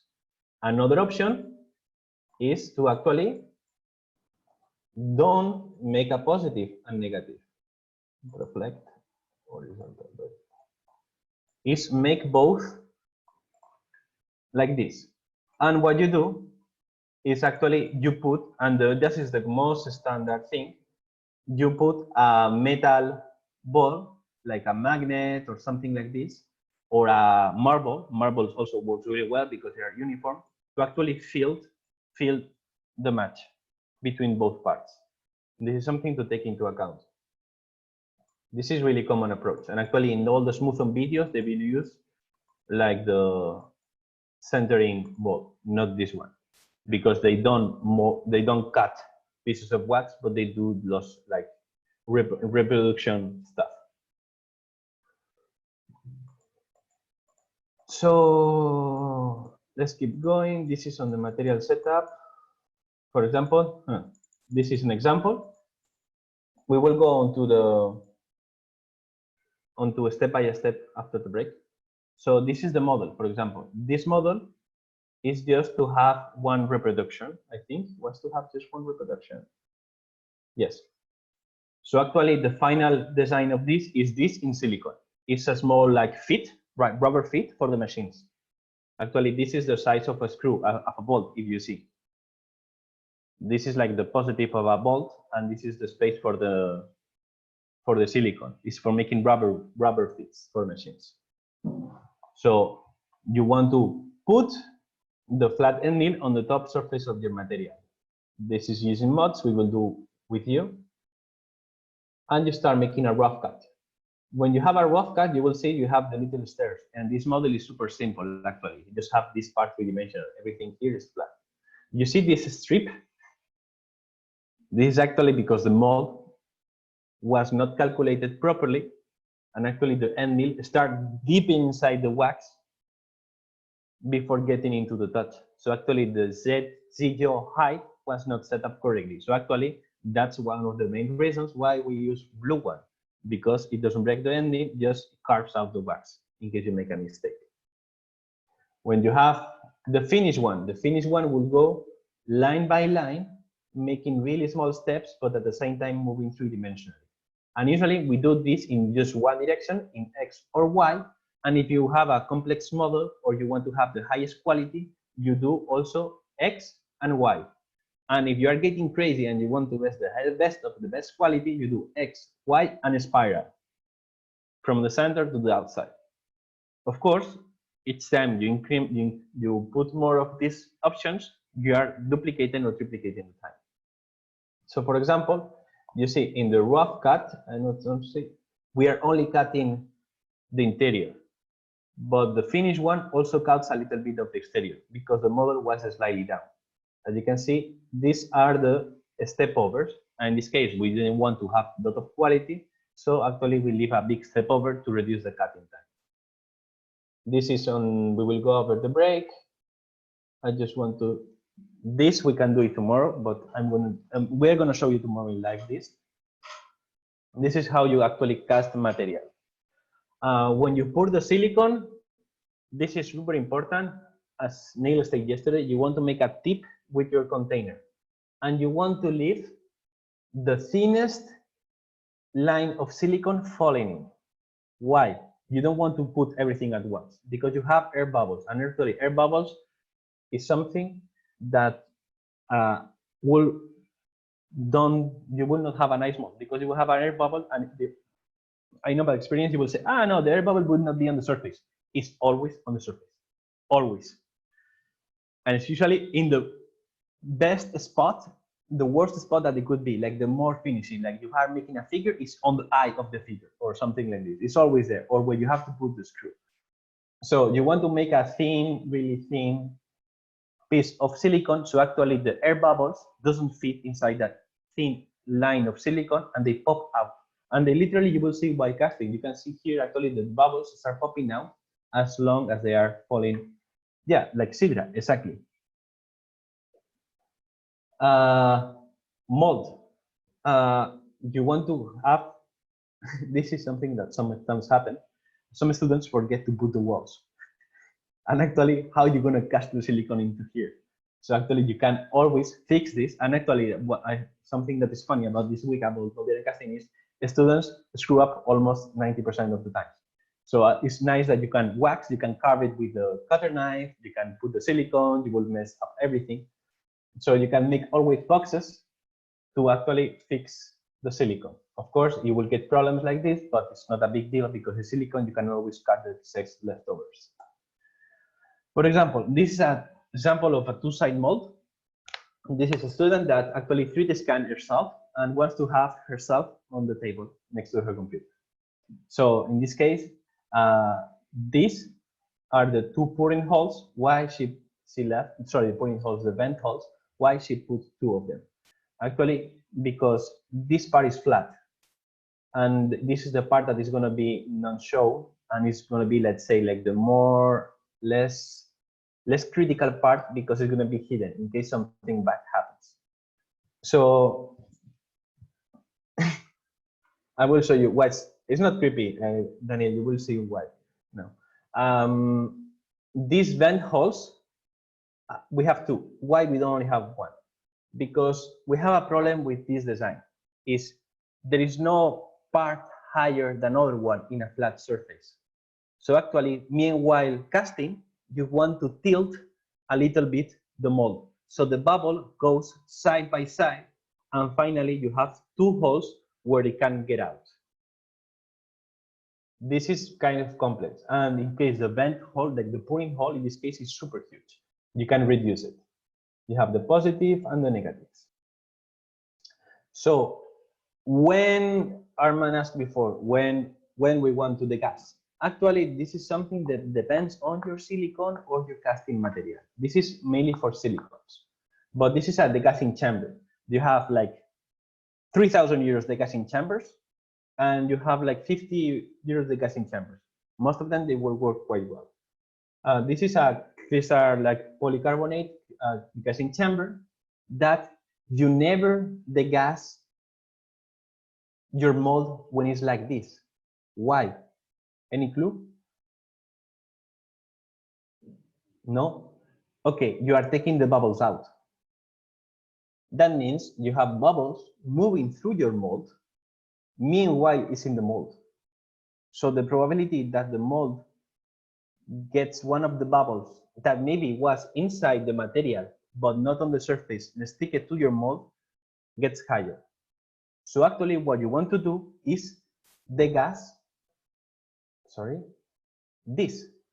You mix the material in a container and you degas the container before pouring it. What's degassing? Degassing? Yeah, because we keep saying degas, but I have no idea what's the technique. What do you do? Taking the gas, I suppose. Yeah, but how? No. Okay. We have a vacuum pump, and this is a container that resists negative pressure. So actually, it's, let's say, making it go to the space. No, it's take out the air inside of the container. So actually, you have a suction pump that is extracting all the air inside here. And by extracting all the air, if you have air inside your liquid, it will force it to get out. And usually, most of the data sheets of the manufacturers, they say, for example, vacuum degassing, it is recommended, mandatory, or strictly mandatory. For example, although necessary, degassing helps eliminate entrapped air bubbles into pourable silicon rubber. After mixing A/B, vacuum for 2-3 minutes at a minimum of 29 inches of mercury. This is kind of a standard for degassing. Most of the degassing pumps goes to reach this point. So actually, you want to degas your silicons, even if some silicons like this one is super nice. It's difficult to make bubbles. Like the consistency and liquidity of the material when you're mixing is really liquid, so actually helps to take the bubbles out. But some silicons are almost not liquid and they're really, really sticky. Those ones will trap a lot of bubbles. So you want to degas to actually take the bubble out of your container, and so your mixture is completely bubble free, and the bubbles doesn't get inside your mold. We will have a break in 5 minutes. Don't worry, guys. I know I'm being really annoying today. So this is the gassing, and when you degas, really important. This is something that every student does when he uses the degassing chamber for the first time. Is when you are degassing, you never want to fill more than half of your container, because this will start inflating. You know, like a milkshake. When you rotate it, it starts inflating and the bubbles comes up. So actually it makes a kind of volcano eruption of silicon. And if you have the cup almost full, it will pour the silicon all over. So this is, for example, casting already the silicon that has already been degassed, and you see it's doing the thinnest layer as possible. This we will explain it better, but you never want to start putting the material just flat. You want to do it in the corner of your material. And in this case, you can see that we start putting it in this corner. So actually this helps that in case there is a bubble, the bubbles are in the corner, not on top of our material. Some people also takes a brush and paints a little bit the model, makes a thin layer of silicon over the model. In my personal opinion, if you pour the silicon properly, you will never have problems with it, and you will need to use the brush. Also think that unluckily, the casting material, the containers and things that you're using, most of the times are not recyclable. Like reusable, because the silicon is there and it will make a bad reaction with another type of silicon. So most of the things unluckily are thrown away. So you want to make this kind of thin paste that stacks next to each other, and you always want to pour on the top of the silicon. For example, this is a pressure mold, and it was really, really thin. So actually, how you can cast something that has really thin sections? So the idea is to make it with pressure. So you can, for example, put the silicon into a syringe and just doing by pressure with it, doing pressure with it. So that will help that the material that you are casting gets all over your thin sections of the mold properly. With pressure, there are some machines that can do it automatically that are pressure molds. That is maybe something that Armand was talking. And in a secondary point, you can put this mold into a pressure chamber, but that's not that common. So for example, now we have the two parts of the mold. And in this case, as the walls were really thick, this girl student actually left a lot of material around. These walls are thick, and the short hardness of the silicon is around 35. That is a hard silicon. She didn't need to use clamps. Just by sticking some rubber bands, the self-alignment tips will already help to close this mold. And she casted chocolate. And she casted lots of types of material with the same mold. One of them is crystal clear. Why? Because he did an input, that the output, that is a small LED, and she made a lost cast electronic PCB to light herself up at night. Machining the mold. Let's go for the break. I think, yeah. So let's go for the break. Let's have a 10-minute break. It's okay?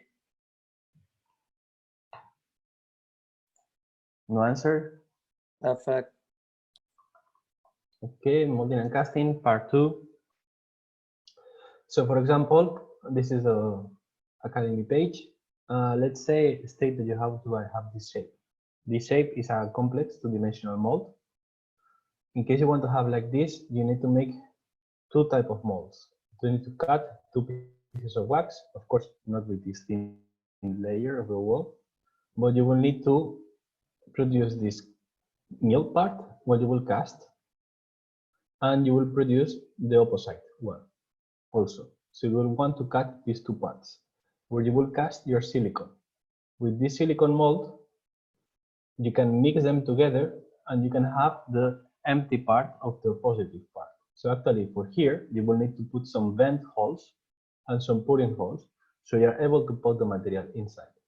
You see, this is slightly chamfer design is to allow the 2 parts match to each other. So not always, you always need to do like the centering holes, but you want to have like a chamfer edge design in case of molds like this, so you can match both parts together. We have also put some guerrilla guides to CNC, and actually the ones that go deeper into CNC and 3-dimensional medium. These 2 guides are really, really dense, interesting with a lot of technicalities about milling and high-speed machining. And for example, I think we already showed you these videos, no? Actually, how to make jellies and molds. This is the noisy jelly one. Yeah, well, this is actually the same, how to cast ice creams. Nice videos and nicely done. And this one is an example from one student from 2015 that actually 3D scanned her mouth, I think it was a girl, and actually cast her lips. We have also some examples of metal casting and how you make metal casted parts, or designs of, actually this is a really good design of a three-dimensional 2D two-side mold part, casted part. In this case, the student didn't do the centering holes, but what he did is include a design lip that matches, this is bumping up and this is bouncing down. So actually matches and centers perfectly the design. Actually, if you mix this technique with the centering holes, you will have the best two-side mold part that you can do. When milling three-dimensionally, this is especially for sharp round edges, sharp 90 degrees edges, you need to take in account that the end mill is round. The final end mill is round. So you will never, ever get this 90 degrees angle. This is going to be determined by the diameter of the end mill you are using. So if the end mill is round, it will leave this roundy path. So how to eliminate this? The only way is by reducing the size of the end mill that you are using. And it will make the chamfer and fillet smaller. But this is a constraint that we always have with three-dimensional milling. Another option is after you do a raw finish path with a round end mill, is actually, before doing that one, use a finish path with a straight end mill too. So you use a finish path, you do a rough path with a big flat end mill to cut a lot of material. You do a finish one with a flat small end mill, and after you do a finish one with a round end mill. This one will not cut the leftover, but the leftover will be cut with the flat end mill. So you will need to do 3 cuts. Can it be cut the flat with the first big end mill? First big end mill. Depends on, in this case, yes. But in case of your design, if you are doing the rough cut always leave a small margin. So you want to make a path of finishing with a flat one too. Maybe you can use still the same big one. You don't need to change the end mill. But as you are making a secondary path, I will change also the end mill to increase a little bit the resolution. More student reference. So I'm going to show you some examples. Actually, Santi just sent me in the chat. For example, this is some metal casting. Can we see in big in here? No, I will need to download it. Downloads.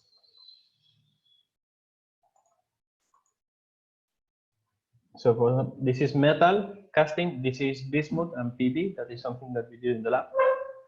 So of course you need a material that doesn't melt and doesn't stick to it. So it's always good to put a little bit. Use a good fan that doesn't stick. And this is, for example, a two-side mold that we casted metal.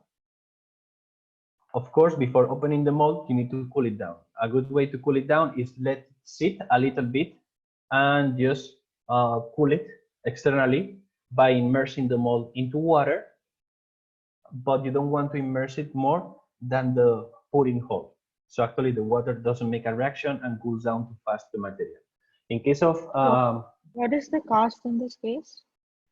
Sorry? What is the material of the cast in this case? The material cast in this case, I don't remember, but we have here the material list. I can. No, we can look for it. Okay. If it's not, well, let me see the documentation of also. Documentation of. Kit de molde para metal. So in this case, we are using ferrocil, plomo estaño. I don't know. So is that a polymer or a lead thin mixture. okay. Yesterday, Neil said that you can also use bismuth. No, it was bismuth that Yeah. has low melting point and also has good quality, but it's not that easy to find in Spain at least. So we use this for the academy. We use these kits that actually you use a red heat-resistant silicone. It comes with this that is like the little Play-Doh that also heat-resistant. We don't use in this case. We use this for melting, and we made the metal bars. Edu, I put the Gustavo's documentation if you want to show. There's more information there. Okay. In the link. Yeah. So this is actually how to set properly the working space, and we will see this tomorrow. So in this case, it was putting the material, mixing. Actually, a good tip is use a hand driller, and don't put a drill. Put a screw. Put a screw that is big enough. I usually also put just a spoon, and with the spoon, if you run it at low speed, helps a lot for mixing. So this is, for example, what happened if you fill up your container and you degas it, and you don't leave enough space. You see, all your silicone gets out completely. Luckily, the casting chambers are made out of silicone, so as silicone, if you have release agent doesn't stick to silicone, you can always recover the heating chamber. This is putting, for example, the silicone. And why you don't want to degas your mold. You see, here, we casted the mold, and the student wanted to try how to degas it. So this is what happened. Actually, it's just screw ups completely your mold. So you never want to degas your mold. You degas your mixture like this, properly done, before putting it. So for example, these are a few examples of a little dark beige school. And this material is actually called FlexFoam. I will explain you what it is. So this is casting. This guy actually did a lot of trials for encapsulating. For example, this is an LCD screen, and he wants to make a thin layer of silicone to protect it and make it waterproof. And he designed this little Pascua Island statue in small scale to hold his glasses. But of course, this is plastic and it's not heavy. So he wants to use something that stands properly. So he designed the mold. In this case, I think he only did one test, like on one side, and reproduced it twice. No, actually, wait, no, you cannot flip it. In this case, you cannot flip it. So actually, he needed to do both mill parts. And as you see here, he didn't leave enough wall thickness. And this is something that happens a lot with the wall. So he has a small hole because the wall thickness was really thin, and the wax is not resistant enough and shall be brittle when it's this thin. So actually need to tape it, that part, before casting it. This is milling. A lot of troubles of milling because he didn't calculate the zero height properly. And he uses, in this case, mold back silicone rubber. That is a heat resistant silicone, I think on up to 400 degrees. He used a spray release agent. In this case, I would recommend to use a good one. It's really, really important at this point. Spend a little bit of more money on it, like €1 more than the bad ones. And I always use the Man Easy Release 200. And it's important that when you use these silicone sprays, you use a mask, because basically you are vaporizing and it's really small particles, the silicone. And if you breathe it, it will get into your lungs and it will get there forever.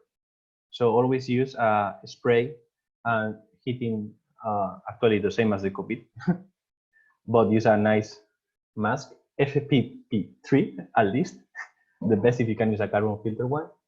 So in this case, the mold max is red. And as you see here, he only mixed a little bit and left enough space to actually, so that the gassing can expand properly. He did it and start putting it. You see, even if this material is not toxic, always use eye protection and gloves. And this is an ugly finish, but in this case, it's not that important. Why? Because this part of the mold is not going to be aesthetically influencing anything of the side of the mold. So when you do one open mold like this, I always recommend to actually fill up completely. And what you do is take a ruler or a stick and clean after. You don't want to fill it completely onto the bottom, because the silicone, there is something called capillarity, that is, the silicone will go higher on the edge and you will get lower amount in the center always. So we just want to fill it completely, and just with a ruler or something, just clean the excess leftover of material. So it's after casting, we got the two side molds. As you see, quite nice finish. He cut the excess leftover.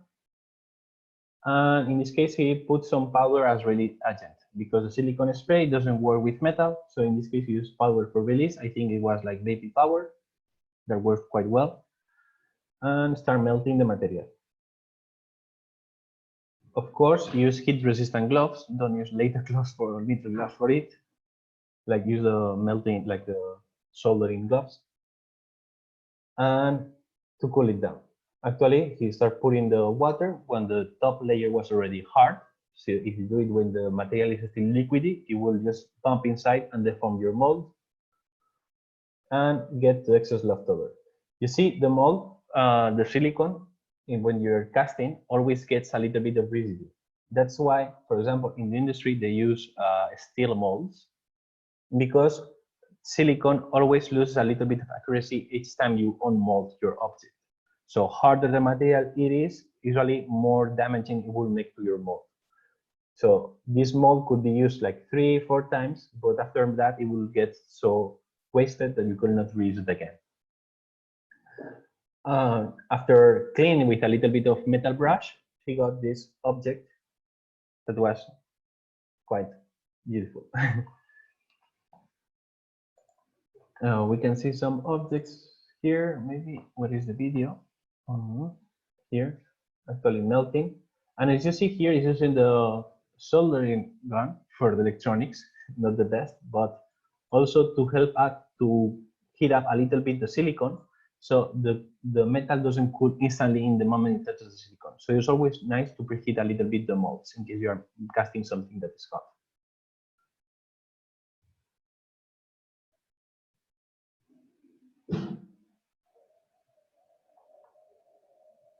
In case of metal casting, you can also use wood, but the problem with wood is the same. It's not flexible, and you will have a lot of troubles to release it. I think you have here another picture. Yeah. A good option to avoid these kind of things is most of the manufacturers' data sheets. They include max 30 take, I think it is like this. Wait, let's go to a smooth on page. Smooth on. Okay, yeah, this is exactly this one. So for example, this silicone is 38. It states the tensile strength. It means higher this number in general, longer your mold will last, because it's harder in general. Also includes the pressure that you can apply without breaking the material. Shrinkage, really important. When you silicones have a big factor of shrinkage, and depends on the material you are casting, you want to scale up or scale down your model a little bit. So for example, silicones that have, yeah, actually they use a lot for recycling aluminum cans. Actually, metal casting is nice, but you need to, it's dangerous in the points that you need 1,400 degrees to melt aluminum. So you need to be quite careful. Yeah, so there's video post, there's a guy who built like a foundry with a flower pot and some concrete and stuff. It's pretty cool. So the shrink rate is the amount of tolerance that the material will do. So for example, let's say you cast a mold, you make a CNC cut on the wax of that measures 1 centimeter. When you cast your silicone, when the silicone gets hard, like reacts and makes the final shape of the mold, we have a shrink rate of 0.02 inches per inch. So that means that, let me look for the calculator. I hate inches. What is the calculator? So 0.002 per 25.4. It means in 1 centimeter, the silicone will reduce 0.05 millimeters. Like, sorry, in 25 millimeters, it will reduce 0.05 millimeters. So that means you are losing this accuracy. Some silicones have a really, really high shrinkage. So you will need to modify your mold to actually, usually is scale it down. So when it shrinks, your mold gets the proper shape that you want. Now this is about tolerance, the same as you have in laser and CNC milling. So depends on the silicone you want to use, always check for the shrinkage factor. That is quite important. We have the pot life. Pot life is the amount of time that you have to mix the materials once you have mixed component A and component B, that the material doesn't start reacting. So that means it's the time you have to put the materials together, mix it properly, degas it, and put it into your mold. This is quite important because if your pot life, some material have a pot life of 3 minutes, it means you have 3 minutes to mix your material, mix it properly, degas it, and pour it. And the degassing part always take at least 1 to 5 minutes, depends on the volume of material that you're putting. So if you have a material that has a pot life that is really small and you want to put a big mold, you never want to do big batches. You want to do a small batch, degas it, small batch, degas it, small batch, degas it. So actually you can reduce your working time. It's quite important. We have the cure time. It means the time that the silicone takes to get completely, the reaction gets completely stopped. It means when you have the silicone completely done. And some silicones can be used with some accelerants. That is a material, a third accelerant, a third material that you can embed to actually increase the curing, reduce the curing time, so you can make silicones faster.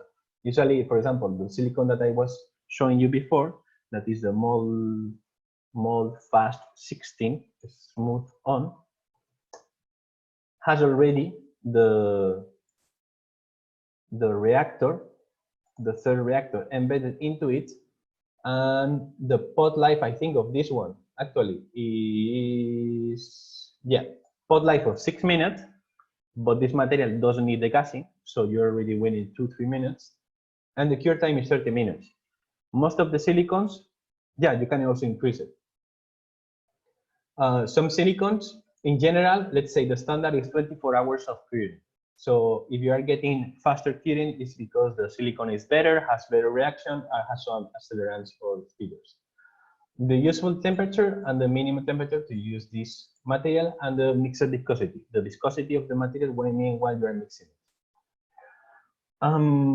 When mixing, it's really important because the manufacturer will state if you need to mix by volume or by weight. It's not the same, and it's really important to check out these values. Of course, one by one and let's say half by half mixers are much easier to use. Standard industrial silicones are usually mixed in a mixing of, what is measuring and mixing, applies no sealer, safety. It doesn't say here, maybe it says on the data sheet here. Yeah, 100 to 10 ratio by weight. It means if you need 100 grams of mixture A and 10 grams of mixture B. More the difference is between these two values, more careful you need to be, because more, for example, with epoxies and polyesters and urethanes happens a lot, you have a 100 by 1% mixture. And if you are mixing only 100, you need just to put 1 gram. And measuring 1 gram is quite tricky in general, especially when you're working with liquids. So be very careful with the percentage of radio mix. What happens if you mix more? Actually, you are augmenting the reaction. Always, you will reduce the qualities of your mold, first of all.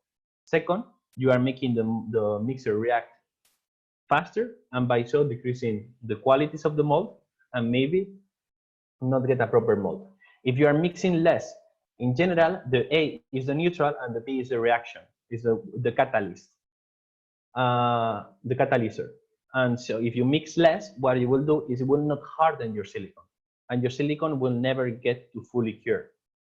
So you will be cleaning your millet CNC wax for a long time, because cleaning silicon that is not cured is really nasty, and you will need to spend a lot of time cleaning. So be really careful when you mix your components. So after we have a third value, for example, this one states that you can use acceleratings to reduce the mold time and mold performance. This is important, depends on the silicon, but let's see, mold max post-curing here. It says a uniform flow will help, etc. Post-curing. Post-curing is actually something that is not mandatory to do, but enhances the capabilities of your mold and the longevity of it. So that means when the mold is completely cured, in this case, you want to post-cure at 4 more hours at 65 degrees. It means put your mold in an oven for 4 hours at 65 degrees to eliminate any moisture, alcohol, or increase the rigidity of the silicon, so it lasts longer. And allow it to cool mold to cool room temperature. To cool onto room temperature, it means don't cool it suddenly into a glass of water with ice, because it will make a sudden reaction and will contract and probably make some little shrinks on your mold.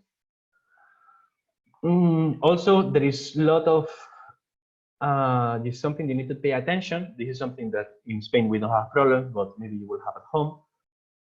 Is most of these reactions need to have a determined minimum room temperature. So in general, working below 20 degrees decreases the reaction time and may increase the curing time. So that means usually hotter the room it is, faster most of the mixers will harden. Colder the room it is, lower the reactions will be.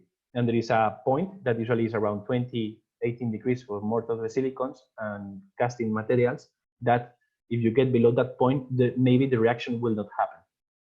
So it's important to be in a more or less good ambience of room temperature. Okay, so say that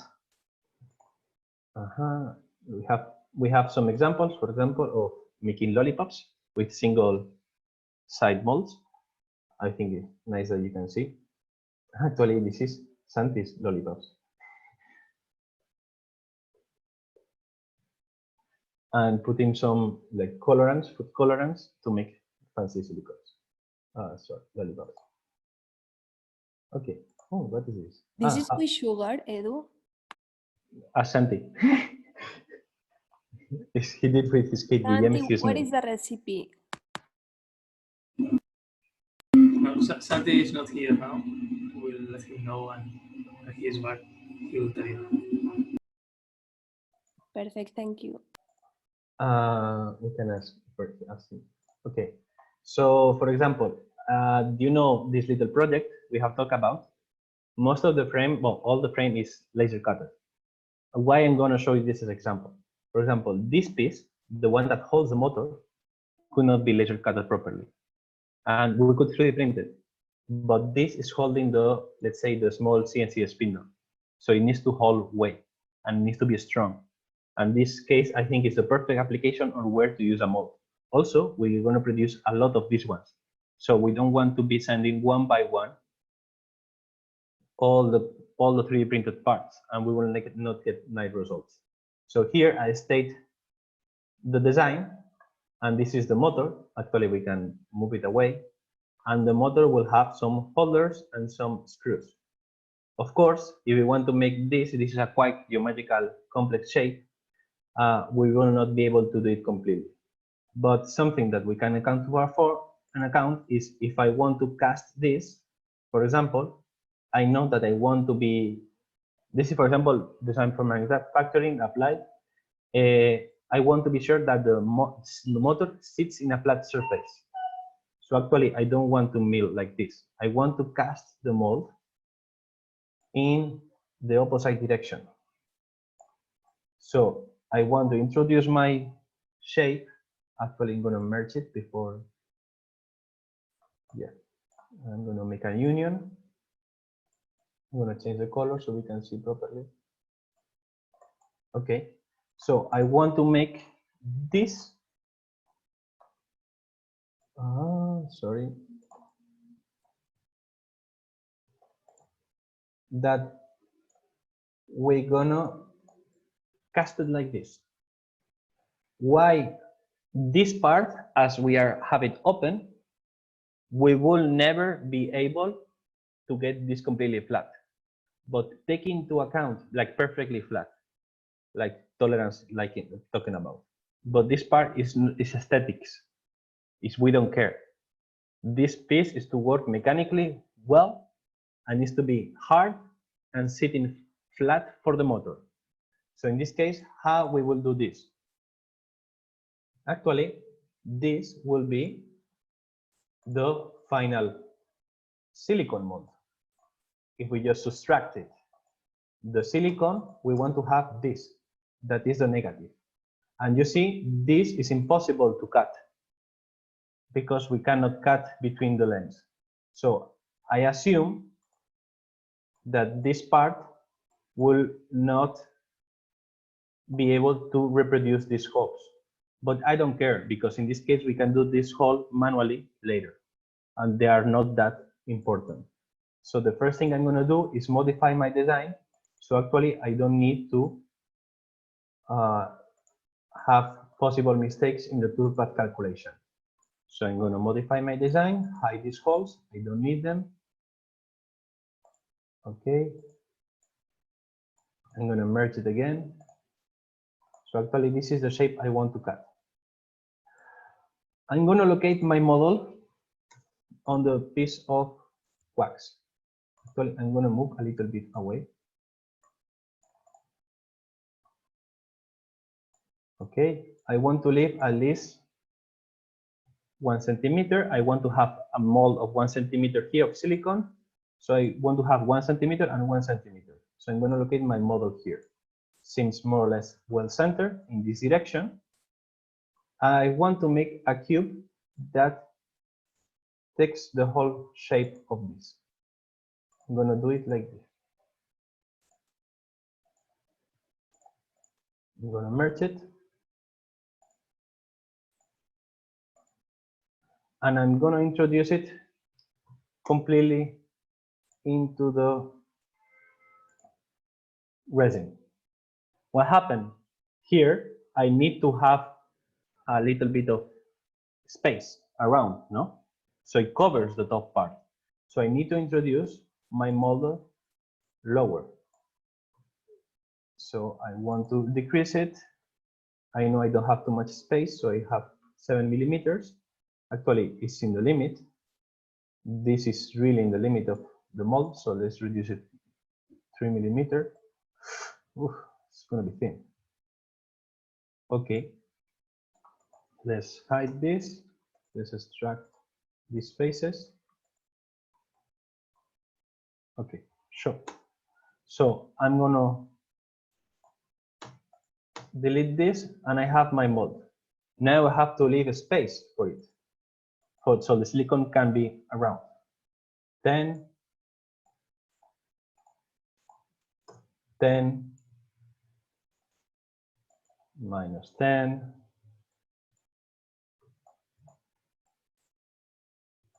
minus 10. So now, if I look in Ghosted, for example, I can see that I have more or less like 5 millimeters of wax on the bottom part. Is limit, but we can still do it. We're gonna cut our shape and the mold is lower. So we're gonna have also silicon on the top. So this is the mold we want to produce. I'm gonna merge it because I want to show you what the silicon is gonna be. Okay, I want to have this con this. So actually the outcoming mold, the negative, is gonna be exactly this shape. You see properly? The color is not really good. I think for some, yeah, better, no? So actually, now that I have my mold designed, I want to be sure that I'm able to cut it. So I'm going to look for the thinner section. I know, because I designed it this morning, that the thinner section is here. So I know this is 2.7 millimeters. It's quite thin. So I know I'm going to be using a 2.5 millimeters end mill as maximum. So the end mill could go inside all these parts. So actually this is going to be not the millet part, this is going to be the millet part. So once I have this, I'm going to merge it together. Actually this, you see, to cut this, I have quite a big distance, no? 36 millimeter. That means I need an end mill that is 36 millimeter long, so it doesn't hit on the motor collet. Let's draw it so you can see clearly. Cylinder, 2.5. Actually, yes. 2.5 by 40, and we're gonna make a big cylinder. That is gonna be the motor.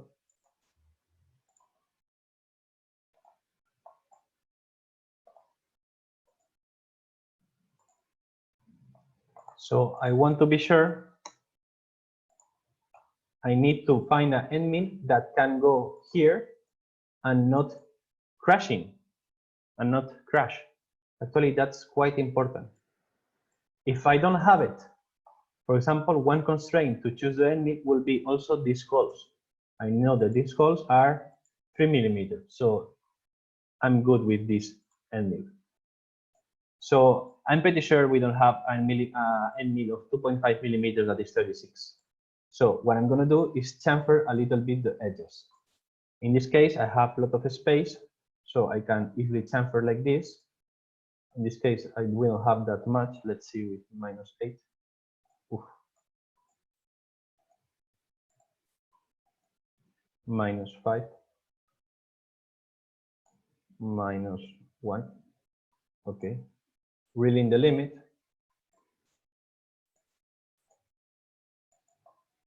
Mm, 6. Yes. And here we have a space, so I will put -8. Yes. Oh my God. So this is a chamfer design. That is the one I would want to make.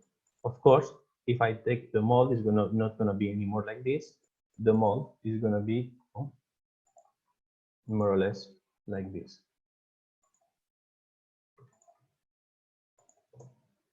Anymore. So actually, it will help us to take the mold easily out, and it's gonna look like a small pyramid. So once we have this mold, I'm gonna merge it together. You see that I always make copies of the big steps when I make a big step. I think it's a good workflow. The problem is you will finish with really big, huge files, but let's not worry too much about it. So right now I'm gonna locate my model into 00, and I'm gonna export this STL. Export selected, STL. I'm gonna say, yes? You said that you left a little bit of distance underneath. Yes.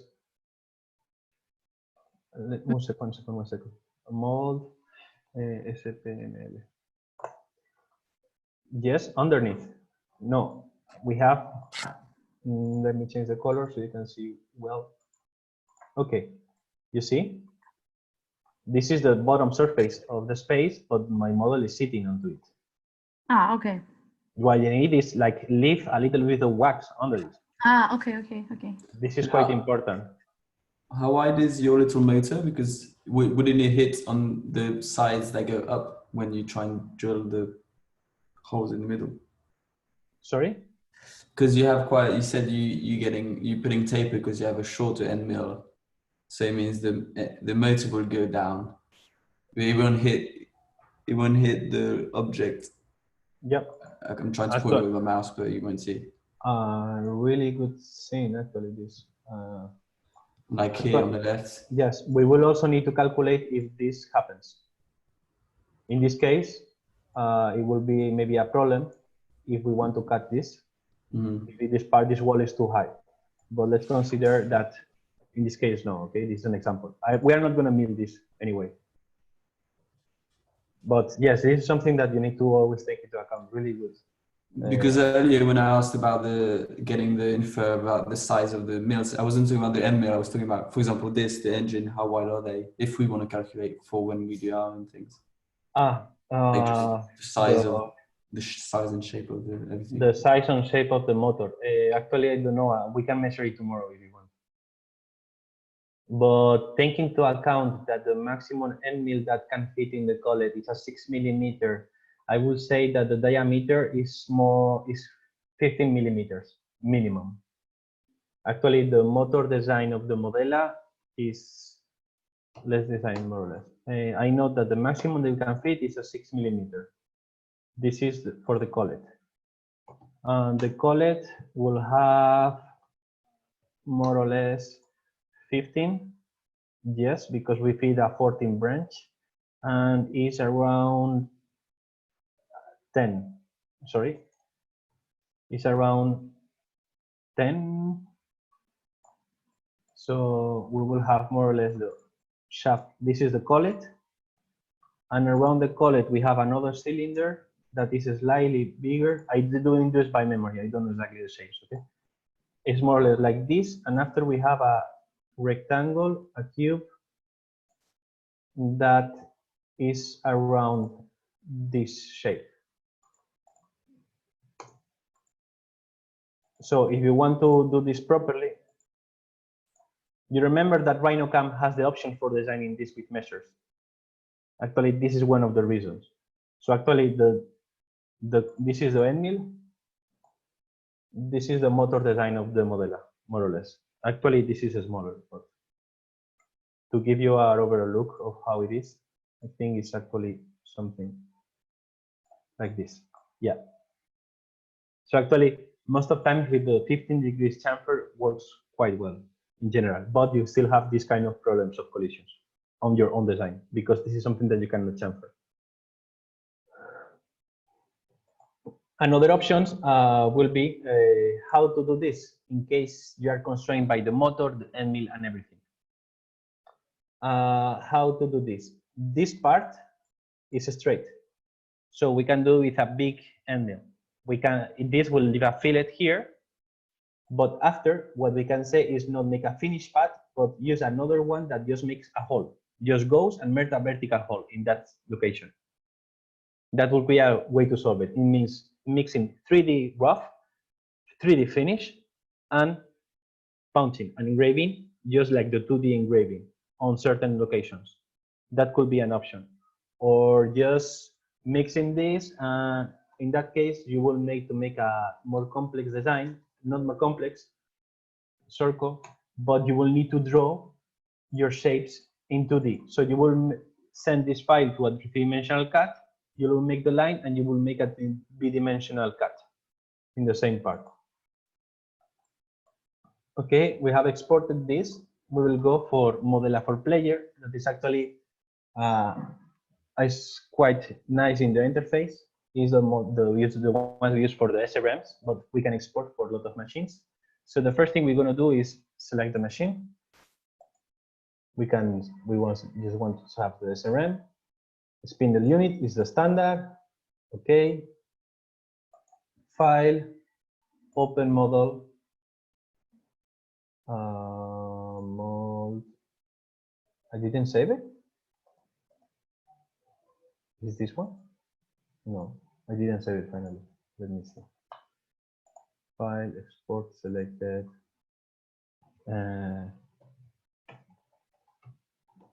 Mold, SP. By English keyword.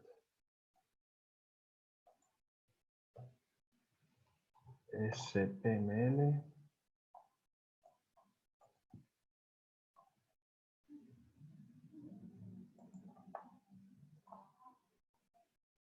It's asking for the debug menu. Where is here?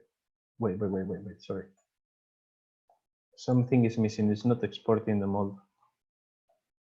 Wait, sorry, I have the screens. It's a little bit messy. Everything is around. Here. Okay.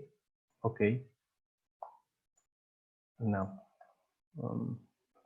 Sorry, sometimes when the menu shows a pop-up, it shows in another screen that the one that you're working on.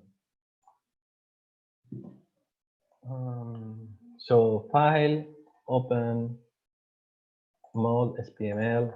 Okay, we are importing the data and we can see the mold. So the first thing we want to do is choose the material. As you see, we have quite standard library of materials. So we want to use the modeling wax. If you cannot find the material, you can always go to options, add remove material, add remove tool, in case you have another end mill or you want an end mill that is not in the library. We want to check which direction we want to work in the model. Why? Because we have a three-dimensional object. The computer doesn't recognize which side you want to mill of your model. And also that's also important because in this case, this software allows us to make a automatic 1 or 2 side cut. Let's say if you have a sphere, you can say I want to be this sphere to be to the cut, and you can say I want to cut one side first and another side later. So you can automatize a little bit the process. So in this case, it's a one side cut. We want to see from the top, but you can see that we can select the point of view that we want to cut. I want to check that the dimensions are okay. This is the size of the mold of the wax. And really important, where is your origin? It's much easier to locate where is the origin. If I'm using the same size as the wax, I can just put the mill in the corner of the wax, no? Okay. So the origin is located properly on the corner of the wax. Now I can start doing the process. We have surfacing. This is something that you want to do when your material is uneven. For example, I don't know if you see here properly, but the surface is not even. It's kind of blocky here. So in this case, what you want to do is a first one path of cutting all the material, maybe 1 millimeter or 2. So you want to have a flat working surface. This mold in this side is perfectly flat. So I'm just rotate it and put it like this. So I'm not gonna need. So I'm gonna do a roughing. I want to see the top. We cannot choose the other options. Why? Because we have to choose only one side cut. What is the end mill we're gonna use? Actually, I'm gonna use a. I don't want that this.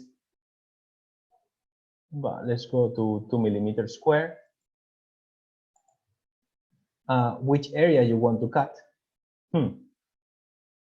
What is happening here? The machine always gives us a margin offset of the workspace that you want to cut. Actually, here I want to match. This is something depends on how you approach the design. In this case, I want to keep everything under control, and I think it's easier, at least from my background, depends a lot of your background, that I design the mold, and I know that the constraint is the mold. I have included, let's say, the shape in my material. My shape in my material. So I have included my designed material in my design. Sometimes another approach will be, oh my God, I took out the silicone mold before and it started screen melting. Sorry, 1 second. I forgot to put it in the fridge. Yeah, all the table is full of ice cream. So sometimes, if you want to cut this mouse, you can embed it in the wax, as I did in the design, or you can bring the STL to this program. If you do that, in that case, you have to choose all, because you want to leave a margin around your object. In our case, we don't want to leave the margin around the object, so we want to use partial, that is, use the dimensions of the material. So the dimension, I think it was 46 and 88. Yes, so it's actually the same dimensions as my design, because I know this is the space, the material design, my material size. Why I'm doing partial? Why I could not use all? Because it's gonna start cutting also in the air, and you're just gonna lose time. But in case you have a bigger material, you can do it. So okay, oops, sorry. 88 and 0. So, and what is the start height and the end height? It's actually the material design. Next, how we want to cut. In this case, we want to cut down cut or up cut. Let's go for up cut, and where it's going to start cutting, because it's going to make the paths. And the good point of using this software is includes already a material spindle dataset for each material, so it matches one material with the type of end mill to adjust automatically the speeds and feed rates. You remember the feed and feed rate equation? That's a bit annoying, so this makes everything a little bit easier. Okay, next, we want to calculate it right now.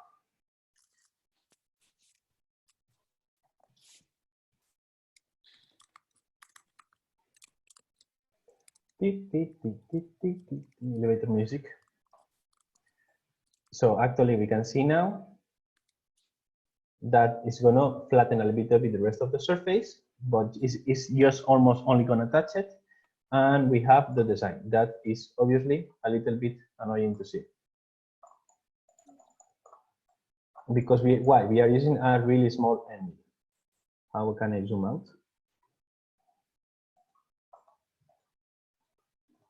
Okay, so in this case, this software embeds a pre-visualization, that is this one, preview cutting, that launches another program. This is kind of digital interface of the machine. And we just click OK. And it's showing up another window that I don't know what it is right now. I'm losing windows around my screens. Oh, what? Sorry, I need to close your windows for a second. Ah, here. So actually we can see, let's refresh, redo it. So it's gonna show us how the mill is gonna be cut.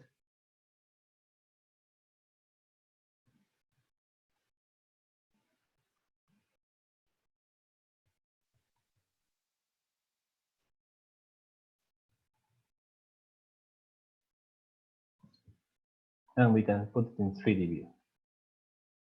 You see super high definition. Let's try to change it to the preview. Why this? Ah, it's you. Yes. File, simulation, cut access start meeting, view, pitch screw, color palette, confirmation, data rendering. Yeah. I hate this interface. It's super annoying. So you can see here the stairs that he's doing, because he's doing the small steps all around, no? So in this case, the model is going to take a lot of time to cut. Why? Because I'm using a really, really small end mill, and actually that's quite annoying. So for example, this is going to take 5 hours. I'm using a really, really small end mill with really, really small step overs. So let's reduce this. Actually, something that actually we can see here. Oh my God, again. We are using really small step overs because you remember the rule of thumb. What is the diameter? 2 millimeters. What is the step down? Right, it's the same. It's half actually. Well, It's half. cutting parameters, let's say cutting amount. Actually, no. It's even lower. For this one is 1/4 of the ending. So actually there are some values that with this we can play a little bit. So let's increase it to 1. The XY speed is actually, I never know how to, I hate that some programs use millimeter per second, other millimeter per minute. So I'm gonna make a calculator, and 20 by 60 is around, wait, 20 by 60, yeah, it's 1,200, more or less. Is quite slow. The Z speed is good. The path set interval, actually, you remember it was half of the end mill or 40%. Actually, here is increasing a little bit, so that's why maybe it has decreased the cutting amount. It's cutting more on the step over than less in the step down. Let's play with this. It's gonna recalculate. Create toolpath, cutting. Where is recalculate? Create toolpath. Yeah. But if this is the rough cut, shouldn't we use a 6 millimeter drill? A 6 millimeter mill, sorry. Actually, that's what's going to be my approach now. That is, okay, I'm gonna do first a rough cut with a bigger one, and after I'm gonna do a rough cut with a thinner one at really high speed, because there is not always material, not almost material left over. You know what I mean? So that will be the approach for this case, that you don't always need to do it. So save change, no, update, please. Actually, it's better to close it always. Recalculate, and again, it's behind you. So now the steps are going to be bigger, but they have reduced the cut time by half. So the best approach in this case, this is not the best. So let's erase this path and let's create a new one. It's going to be a rough cut from the top. And before jumping into selecting the end mill, I want to be sure that it fits here. That is going to be an important part to cut material. So I'm going to measure this distance. It's 10 millimeter with a 6 millimeter, and also here, I want to be sure 10 millimeter. Okay, so with a 6 millimeter, it's going to be able to reach everywhere except the holes. No? Okay, so I'm going to use 6 millimeter square. It's going to be really fast.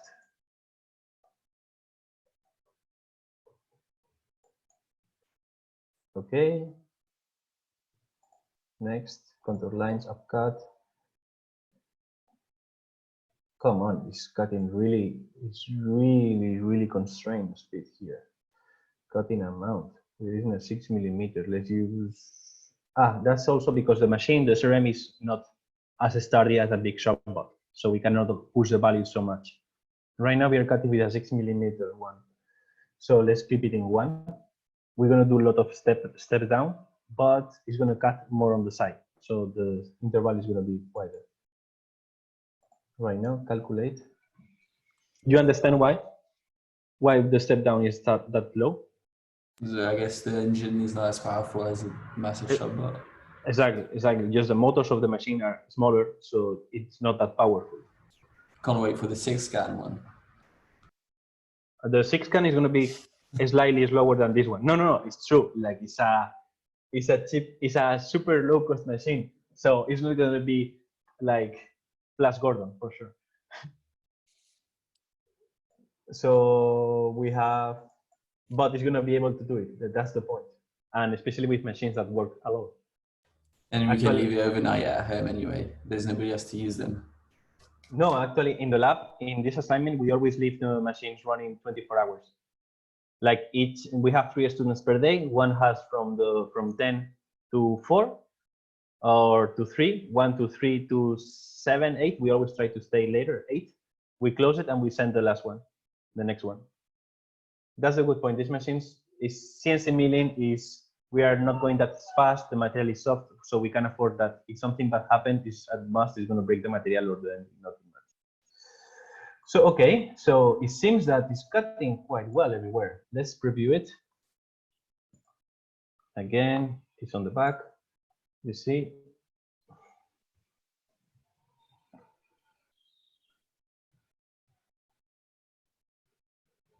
And actually you see that we are getting almost the same shape as before. The difference is just on the holes, no? Okay, let's see the time. Preview here. Actually 1 hour. So what our approach will be now? We are only missing the holes, no? Yes? Okay.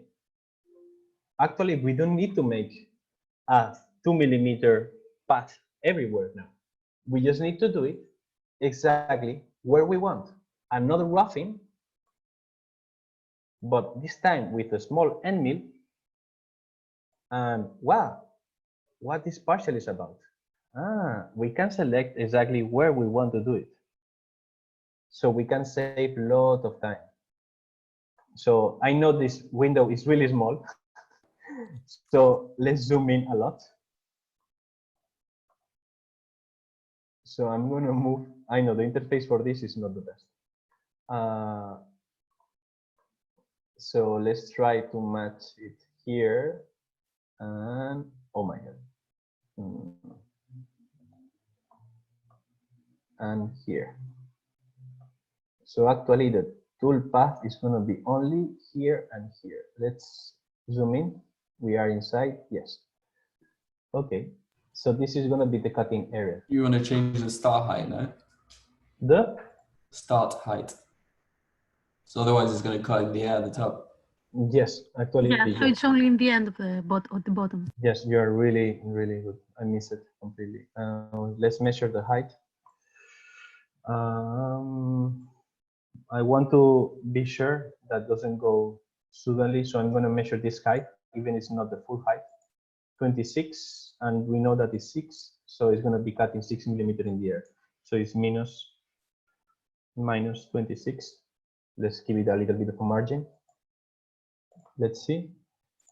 Hopefully we can see it here. Well, it's going to be okay. It's going to cut only 2 passes in the air. Okay, cutting amount. Let's increase it just slightly. Next, roughing 2. I'm going to state the angles, diameter. Okay, so that's good. We have only the path for there. Let's preview it. And as you see the preview, now it's only about that part, so it's not really, you have to trust your guts, your guts now for this. Actually, I think we can preview, no, we cannot preview everything. Let's preview one. No, we cannot preview everything at once. I didn't realize this. If you don't close the previewer and run the next one, you will see the full result. Are you sure? Because when you load a new one, it says, do you want to save it? You have to say no or yes. Here, if you don't close this screen, I think so. No, look. So, what you can do is save everything, and I think you can load automatically the file. What kind of file is asking? Model original file. It worked, like. oh, it worked, Edu? Huh? It worked. Okay. Okay. Good. Good, nice. Okay, so what we are missing now? The finishing, no? So let's go for finishing. And before, remember, Benjamin, you were talking about the drilling for the holes. We can also do specifically just a drilling one. So let's go for the finishing. Why this window is here. Top end mill we want to choose. Big mistake everybody does. R is the radius, not the diameter. So in this case, this model, we don't want to have like the only rounded part we actually wanted. Let me close this. Is aesthetically, it's only here, and it will be also here. Everything else is almost 2D. This model is almost a 2D, 2.5D model, not a 2D, not completely 3D model. So actually this, if I measure the diameter,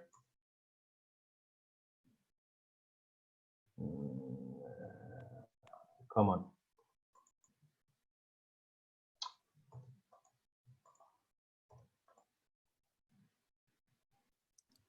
Is 2 millimeter in the radius. So that's more or less a 4 millimeter ball. And with this and this, I think I'm gonna use a more or less big end mill because we don't need to have super high definition. And even so, something that is mostly mistaken, a big end mill doesn't produce a bad result. What it produces a bad result is your step over. So let's say we have this end mill, the movement that you make on the side is called the step over. Let me change the colors. This, we are getting small bumps.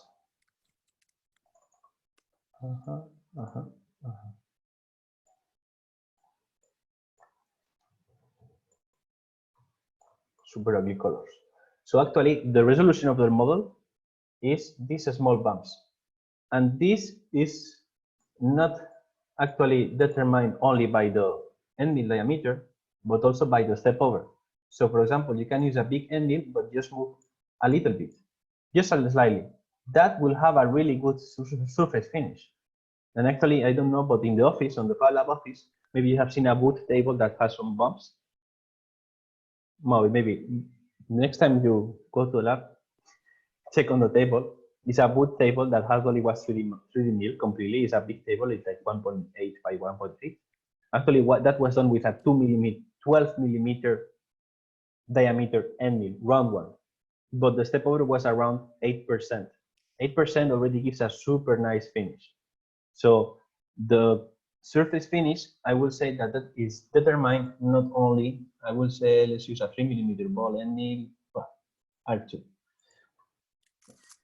We want to do in partial, so it's here, here, here. Oops. I like this software, always doesn't allow you to make mistakes. Scan lines, okay. Easy because it just does X, Y, or both. In this case, I really don't care. This doesn't matter that much. You want to do contour lines, or you can do unidirectional or scan lines.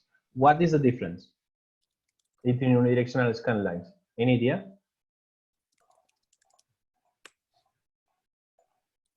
Come on. I guess this one does like this.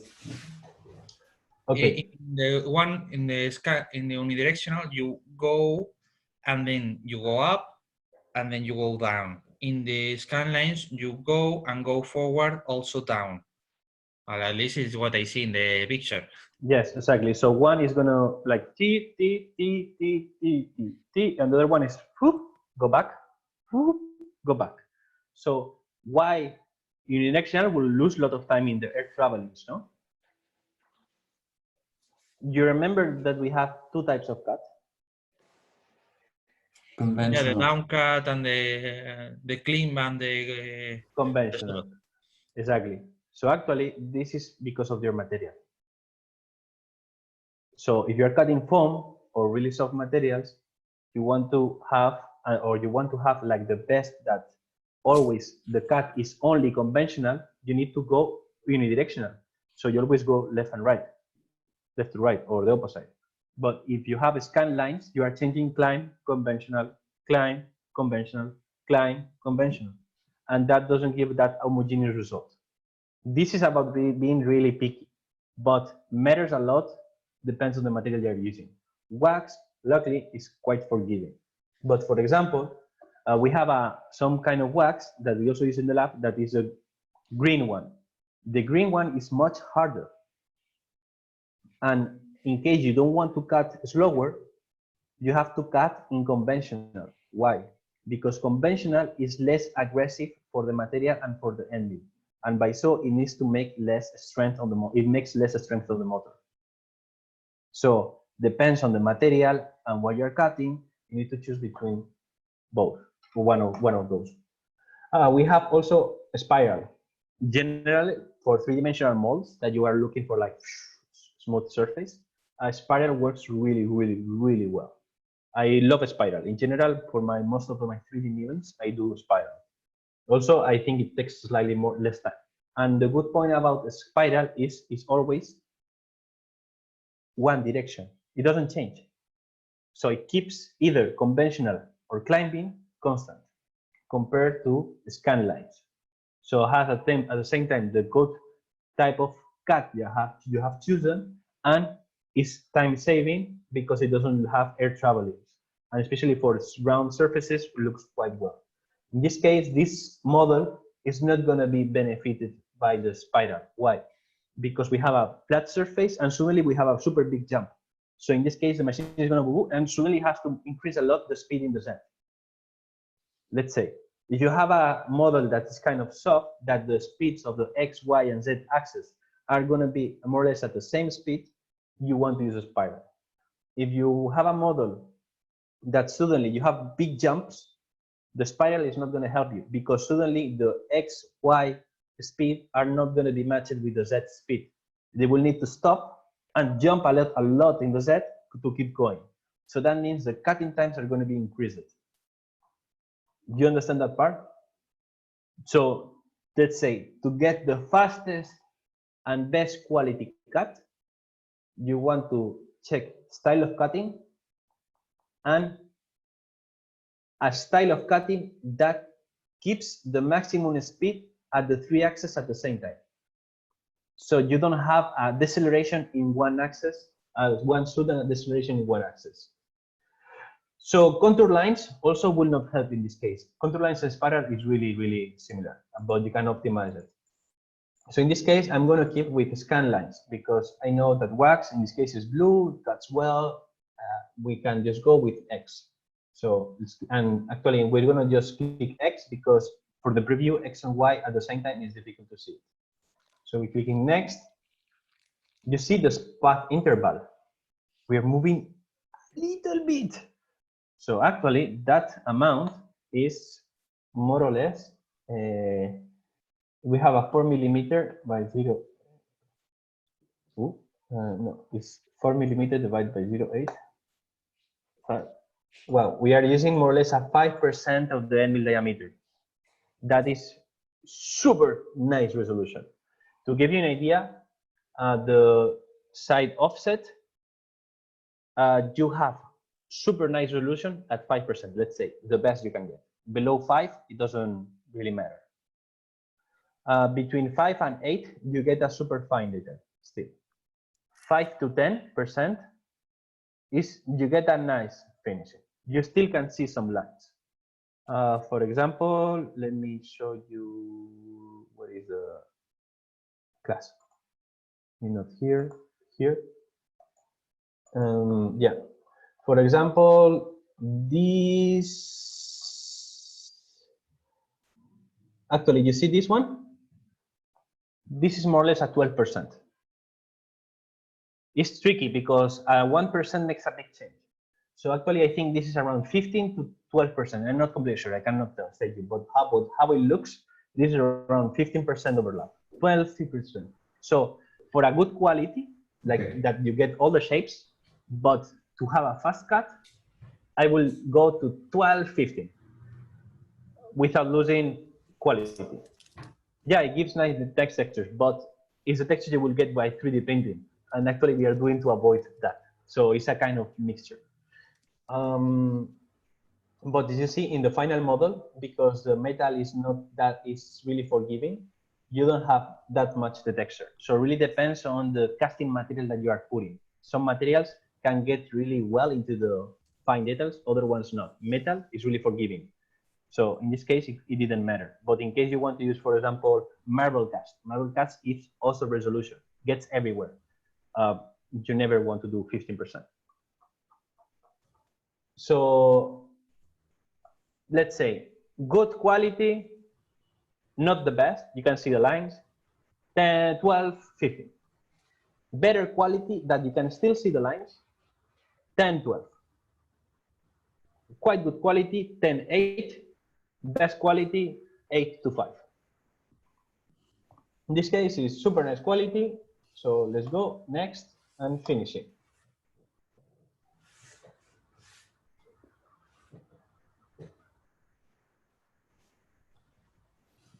So actually you see that we are losing a little bit of time of the end mill going in through this side.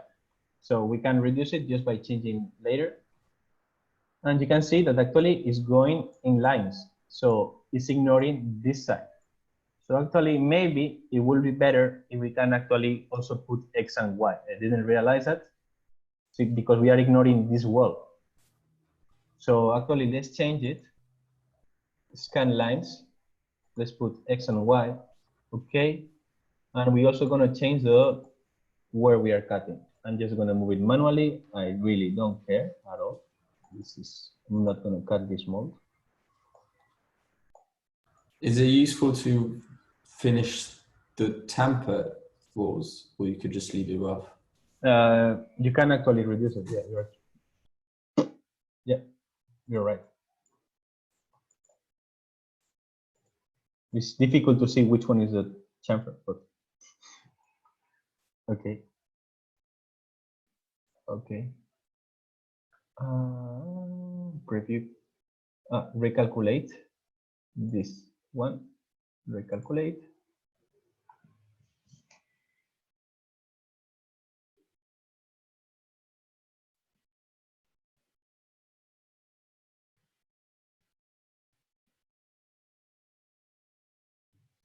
Okay. And let's preview it.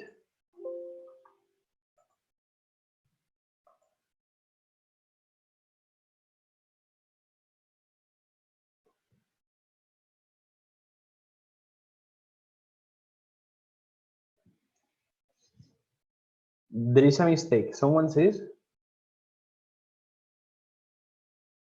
the left side of the stairs is smooth, but not the right one. I'm not sure why. no. There is a red line on the right. No. Okay, let's see. You remember I can zoom in here. Yeah.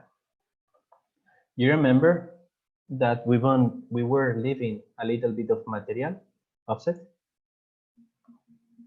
So when we have stayed the flat end mill, we have left the material. In case of this model, okay, how to draw this?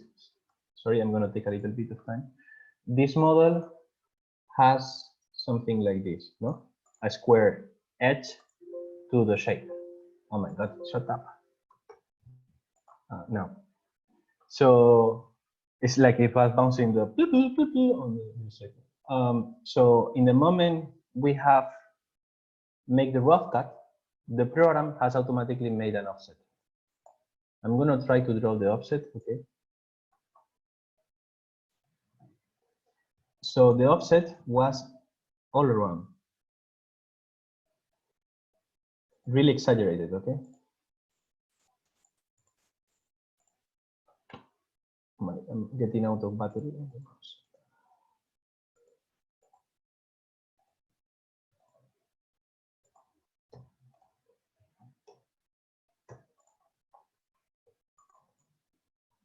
The end mill is not long enough to do the wall, is it? No, it's with the flat one. we have cut it here. And later, with the round one, we have cut it here. But we still have this. So what we need to do now is another finished path with a flat end. So actually, it takes out this small corner. Can you just do it straight with the flat mill and never don't use the ball mill in this case? You can do it. Actually, Neil likes to do like this sometimes. It recommends. You can do finishing paths because the round end mills, the flat end mills can also move three-dimensionally. And actually, look at this. You can do this, and it will do a flat one. What happens is cutting just with one corner of the end mill. So flat end mills can also cut finish cuts quite well. I will say that always a round one is better. But if what you are looking is time saving, like go for it. So like I'm trying to explain you the best growth flow. This is a really complex, it's complex part, not in the design, but in the way you need to approach it, okay? Usually you just do one rough and one finish, and that's it. You forget it. But in this case, let's say we are changing the partial cuts, etc. So let's cut again, a finished cut. In this case, let's state that we just want to use the 2mm square. In this case, I'm going to reduce it still to partial. Let's more or less.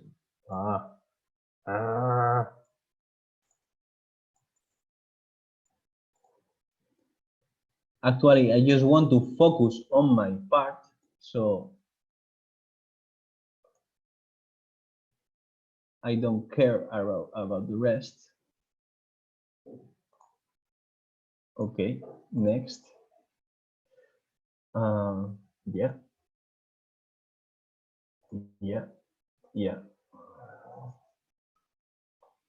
So now you see it's going down exactly on the edge of here, of this part. What that will be important for mechanically this part? Rotation, yes. Because here, you see, in the moment I cast here, it's going to have a little lip on the casted part. In this side, we don't care. But in this side that I need to attach this to the motor, is going to make that my shape has a little bump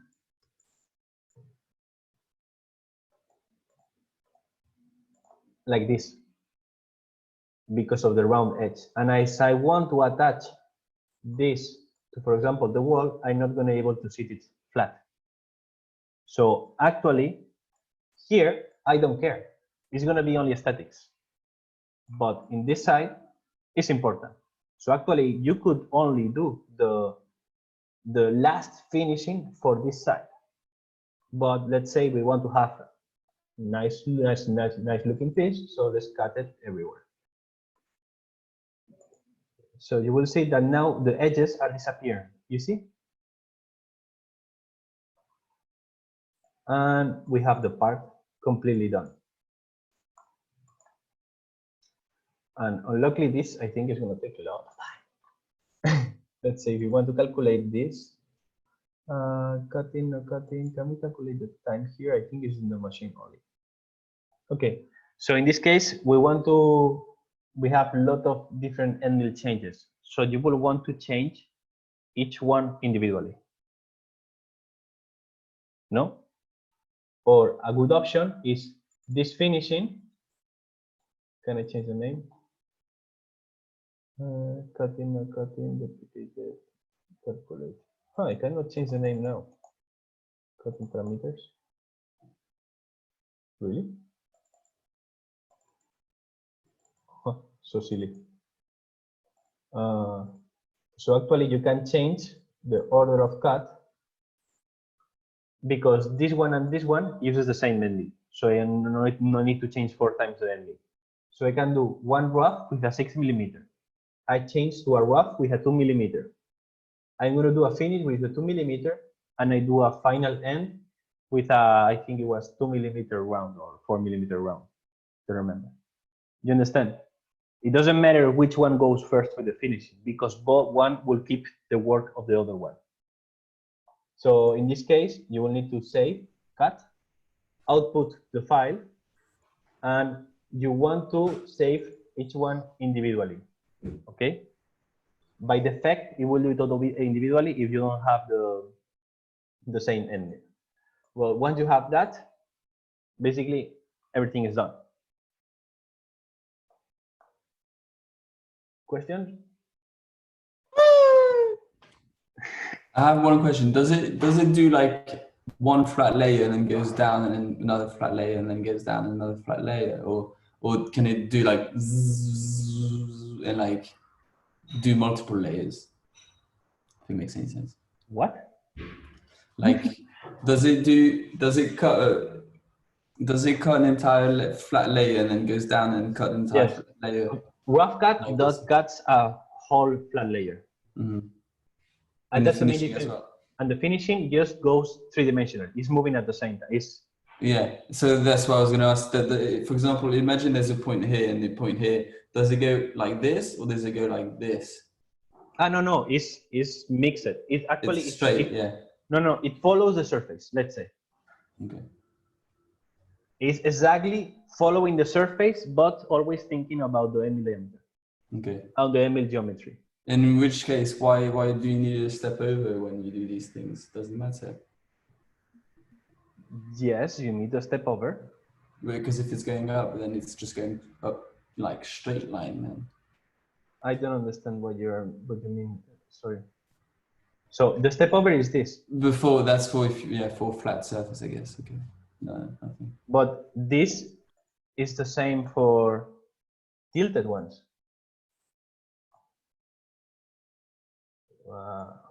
It's going to do the same if it's round, if it's flat, if it's up 90 degrees up, 90 degrees down. Let's say, okay, I know what you mean. Let me draw something that we can mill. Actually, this is not. Okay, this. You are looking in the, let's say, in an X scan, the mill is going to do this. No? We are moving left to right. Okay, imagine yourself in the other direction, in the Y. Mm-hmm. Because you are looking at the end mill moving like this by now, but look at it moving like this to you, okay? Mm-hmm. Just in X. Mm-hmm. From that point of view, the end mill is gonna move further, let's say,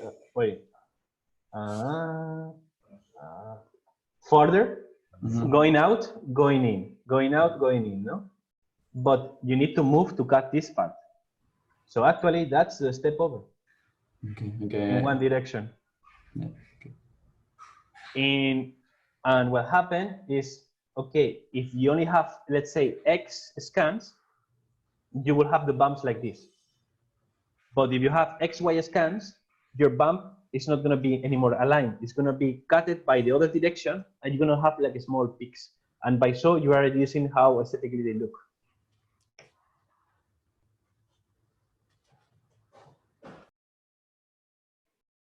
Okay, more questions? So Edu, the 90 degrees corners are sharp, right?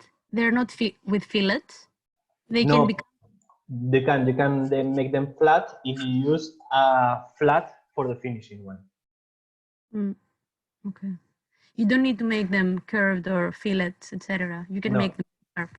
Yeah, exactly. So actually, if right now we did it like this, the mold is going to be exactly that shape. Because we have added another finishing path with a flat one. If you didn't do that, yes, it will have fillets. Okay. Here it will only have the fillet in the walls of the mold. Yes, it will have the fillet here, Yeah. but because we haven't cut it here, but we don't care at all. Like fillet edge and next radius is gonna be, it was 3, no? I don't remember. So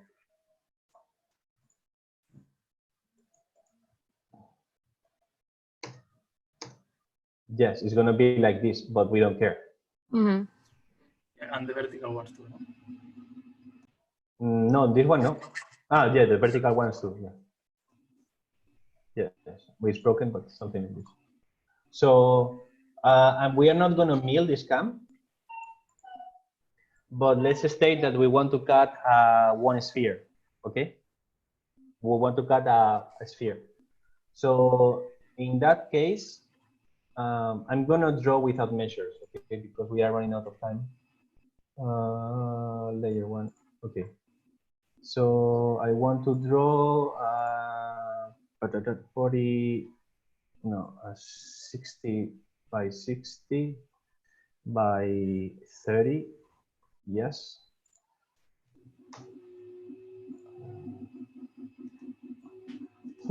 La impresora. Mid one for this side and one for this side, for both sides.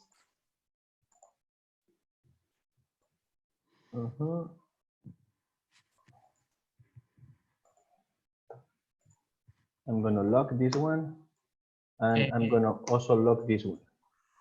A sphere.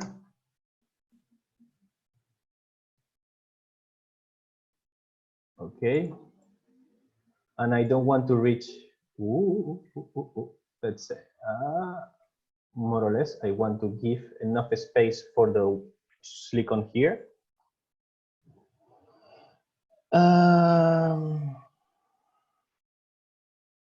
Yes, you can do a Lego compatible piece. I have seen students other years doing it. So let's state that we want to trim this object with this one. Select cutting, okay. Select surface to split. Select cutting surface. Okay, we have this one and this one is a sphere, so we can just mirror it. Okay, we have this one, so we need to add also spheres here.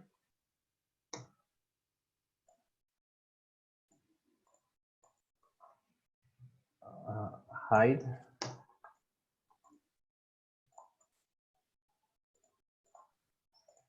Lock.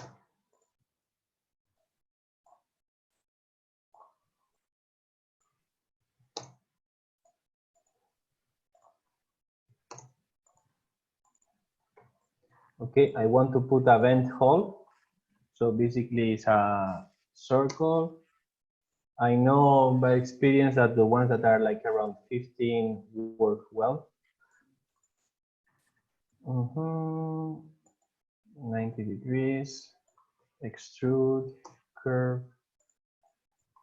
I'm gonna taper this part, hide.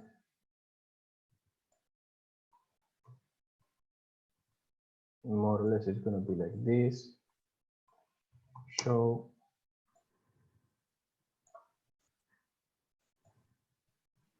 Yes. And we want to also include some vent holes or at least 5 millimeter. Well, actually, it's super huge, this one. Ah, it's radius, huh? Okay. Let's go for 3.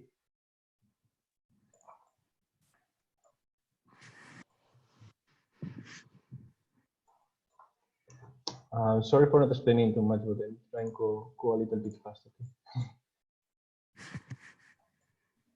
Actually, this is, I usually like to do them height like this. I don't know, but by experience helps a lot for the cooling of the material. And we're gonna have only one vent that is gonna be here. Of course, the smaller you do this, like more detail you will get in your part. But you will need to be more careful by doing the design. Unlock. I'm gonna split the parts. this. Actually, we're not going to split those ones. Sorry, split this one and this one with this. Okay.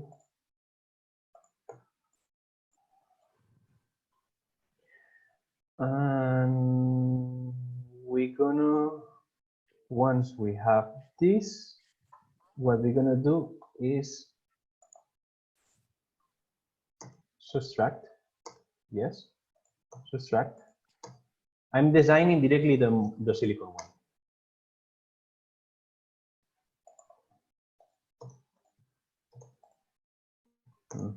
Union, union, union, union, union, union.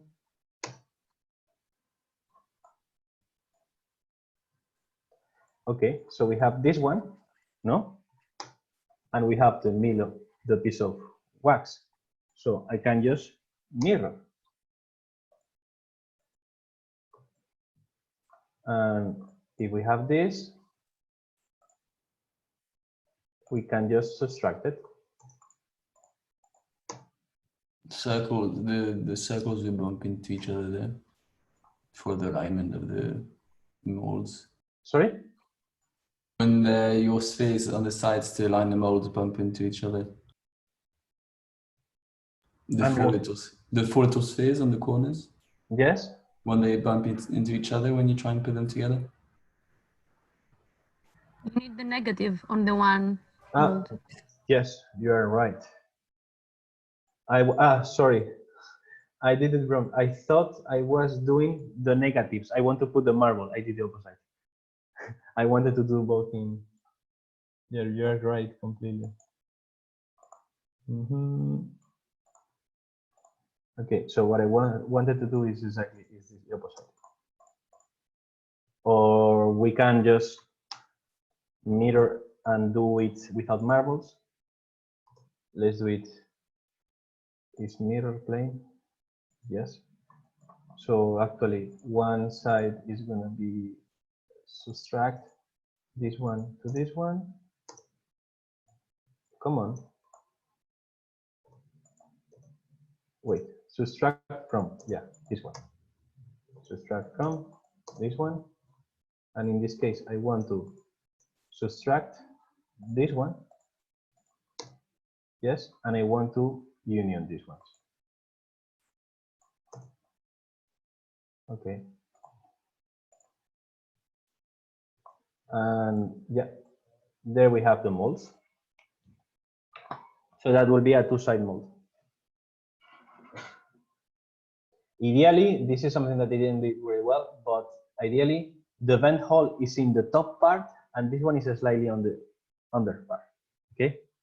You will waste more material because this one gets filled faster than this one, but we can just leave it like it is. Depends on if you want to save material or you want to be sure that you went properly. But I always try to be sure that the mold come up nice. You can put positive and negative symmetrically, that both features will be the same.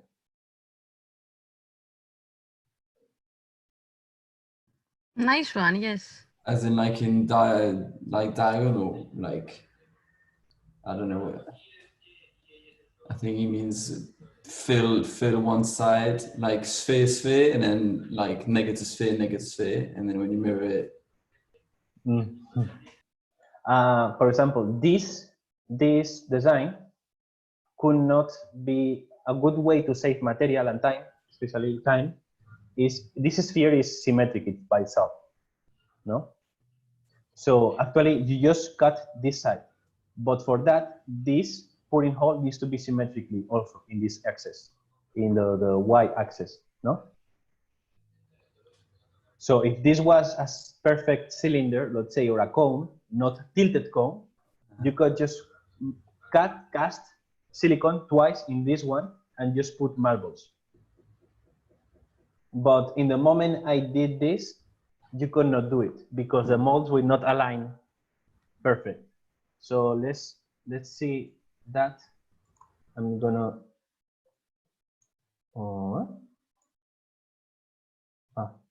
I'm so many idiots. let's say, And you need two symmetrical air vents, no? Or no air vents. yeah, you need symmetrical air vents, exactly. So for example, if you have, that's something that you need to account if you make models that you want to reuse. You need to make everything symmetric. But let's say you cannot mirror this. So you see, I'm just rotating as they work out the mold. And yes, it will produce a sphere, and we can put marbles here. But what happened is this. You cannot, well, you kind of cast your material and bend it, but it's not a good design. Who knows, maybe it works even better. Yeah, it's a mix of bend put involved, both at the same time.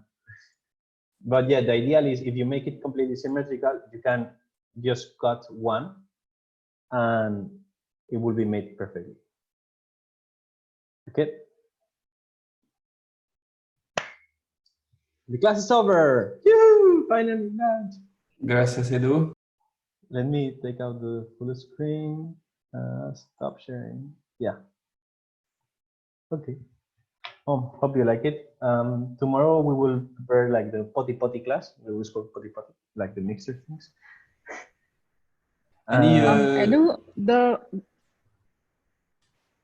Modella, Modella player part, do we need to do that through TeamViewer? You can do through TeamViewer. Actually, today I explained Modella, but you can do the same process in mods or modules. It's in the presentation. I think it was worth it to spend more time on how actually design properly a mod and do the proper path than spending like 4 programs. But most of the software is not exactly the same. Let me share the screen again. Sorry. Molding and casting, you are here. Okay. Here in the presentation, you have at the same time the workflow for the Modella and also, sorry, I don't know where it's, but we have FAM modules too. Explain, okay? And in the worst case, as always, I know because I made the tutorial myself. Tutorials, FAM modules, if you want to try it. What is this? In modeling and casting, with all the explanation on how to mill properly with the Modella, with FAM modules. And if you want to use mods, I recommend for this assignment to use FAM modules, okay? You remember this program? Yeah. The problem with mods is right now, the 3D finish cut for the SRM is not finished. But if you want to actually try the cams as so, you can set up server program and you can choose for the shopbot. It will work the same, okay? They have 3D STL. Okay. But the SRM is not debugged completely yet. And okay. Tomorrow I will explain RhinoCam. That is almost the same, just with more options, more messy. Perfect, thanks. Edu, can you explain what's going to happen tomorrow? Tomorrow is funny day. No, is we will go to the lab, Santi and me, and we will set up the table, keeping the safe distance. And basically, we will go again through the process with RhinoCam, and we will cut in live and set up in live as much as we can and interactive. I can set up a camera here and you can throw my hands with tape on the Modella. We will send a rough cut. Meanwhile, it's getting the cut. We will mix silicons and cast in an already some sample mold from other years that we had. And we will do all the procedure of mixing the silicon and cast it. And we will send the finished cut. And meanwhile, the finished cut is done, we will cast a piece in the mold of silicon that is already finished. Okay, so tomorrow we will go step by step in all the workflow of molding and casting. Perfect, thank you. Why we will do that? Because there are some things that are, especially with the potty, that are really, really difficult to explain if you are not doing it. And actually, we always have this session in live that on Friday we do the potty and we trade the different things, because there are some materials that are really funny to see the coming, because some materials like make a volcano, like they expand 10 times more, so it's nice.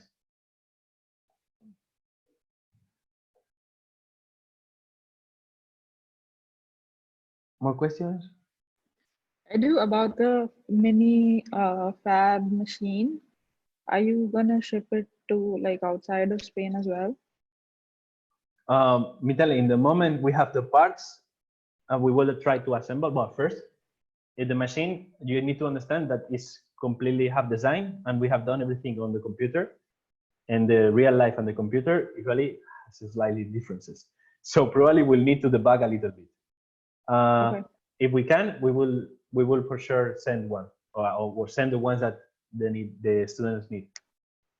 And we will send with like the screws, the assembly of everything, like everything that you need. But in theory, you only need like one Allen key of 2 millimeters and one for 3 millimeters. We even reduce the tools that you need. Okay. So, but that's the idea, like that you have a personal lab, each one of you. But right now we have assembled the frame. I don't know if you have seen the picture, but yesterday I took Tuesday I took a picture. We already cut the frames, one frame of testing, and looks quite well. Everything comes nice. It's super sturdy because we're using 5 millimeter acrylic, and it's nice. It's so cute. It's so cute. It's so cute.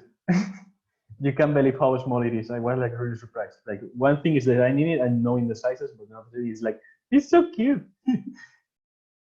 It's just, it can fit in the top of your laptop, and it will not get higher than the screen of a 15 inches screen. It's small, and we know it's not going to be the best machine. Of course, it's not going to beat the Modela, but it's a machine that you can build. It is workable.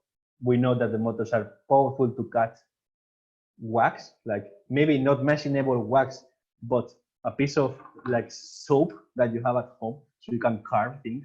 Like the idea is to learn workflows, like not to be a professional machine. I hope, I sincerely hope, and I have been pushing to make good enough PCBs and cut well 3D cuts slowly, but to be able to cut it. That's the goal. Actually, Giuseppe, he has a like Chinese CNC, the ones that he also can buy like in AliExpress and this kind of thing, and he mills. Can you show it, Giuseppe, the small tortoises that he actually mill with a piece of soap, 2 small tortoises.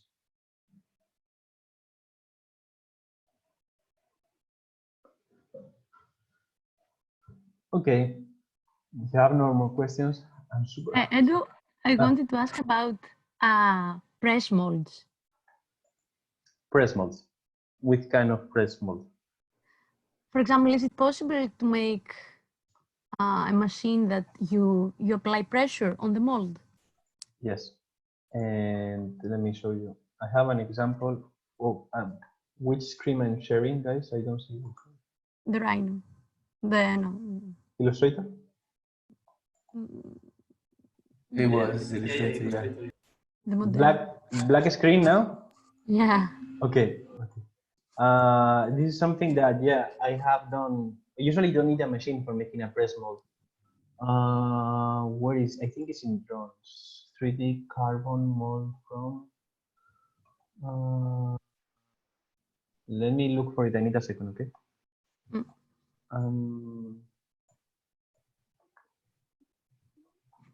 CNC microcarbon.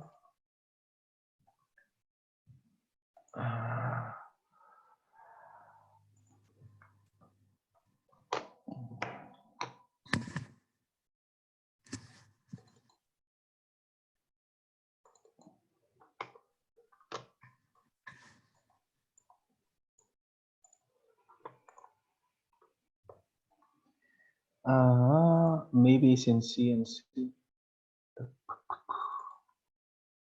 CNC. Photos, cardboard test.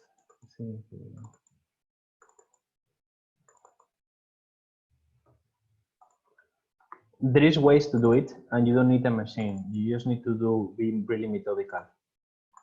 I did it before to do a carbon fiber frame, but I'm trying to look it. It's actually gonna be a little bit tricky.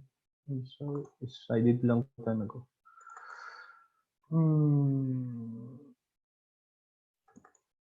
Yeah, here it is. Okay. Guys, when you have a lot of projects, you need to type everything like this by the main technique: 3D print, CNC, laser, PCB. So actually, okay, the idea was to, well, you know, I do a lot of drones and these kind of things. It's difficult sometimes to find like the carbon flakes of the thickness that you want. And carbon fiber is bought as a fabric, and you can basically, it's a mix of fiber, like fabric, and epoxy. So, for example, this is cutting in the shop bought aluminum mold that was going to do by pressure. So this is just cutting it. After cutting, like you see, it's quite messy. So you have two parts. That one is the female. This is just for making a flat surface, but this could be applied for a three-dimensional one. So in this case, the molds that you want to apply the pressure needs to be quite resistant. And so that's why we use aluminum, and also it's not sticky at all. So you have a female, and in the moment you feed, you see there is little carve, so it leaves enough room for like a 2 millimeter piece of carbon, let's say a sandwich.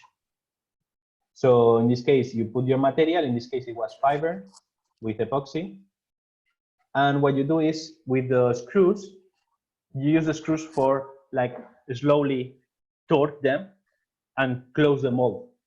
Because if you want to use, let's say, a pneumatic press, you will need a lot of force and a frame to support it. You understand?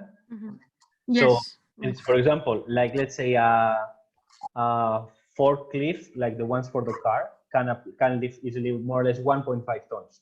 That's nice.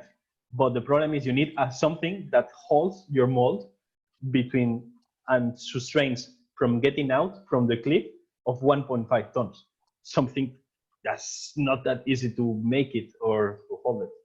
So a good solution is the screws actually can hold a lot of torque. So if you slowly tight one, after you tight the next one, you tight the next one, you're slowly pressing and pressing and pressing and pressing until a point that actually is a mold perfectly assembled and compressing your material. Okay. So actually this was done like this, and the final output was a super nice actually carbon fiber plate. You see actually the material left over is getting out because of the pressure. Like it was really, really compressed. And the plate of carbon fiber was quite nice. Like, wow. For example, look at the pressure it was applying, that it was getting out completely, all the excess. It was super nice. For example, this is how you mill carbon fiber, if the ones that are interested, or like fiberglass composites, especially like nasty composites on a CNC. The problem with carbon fiber is really toxic, the fine dust that it produces. And not only is toxic, that you cannot use a standard dust collector. You have to use a HEPA filter, the ones that basically it's a FFP2 mask, but filtering for the CNC. So in that case, you cannot cut carbon fiber. You can, but it's really bad for your lungs. It stays forever. So what you want to do is water cut with the CNC. So in this case, you put a piece of wood, and I put a container, and I literally put another piece of wood, a sacrificial board, and you screw literally through the container. So you make a sandwich of wood, plastic container, wood, and your material. Once you have that, you fill it completely with water. So the plastic container is a water bed, and all the dust that when you are cutting gets in the water, doesn't get in the air. So like that, for example, you can see here that the material is attached with the screws. You can start cutting, and all the dust, actually super clean cut. You can after just clean the water with just a coffee filter, and just throw it to a normal, like recycled trash can. So you're cutting, and all the dust gets inside the water without any problem. This is, for example, making a small pocket and cutting. This is taking out the, didn't cut properly in this area, but as a test, it was quite nice in general. Nice.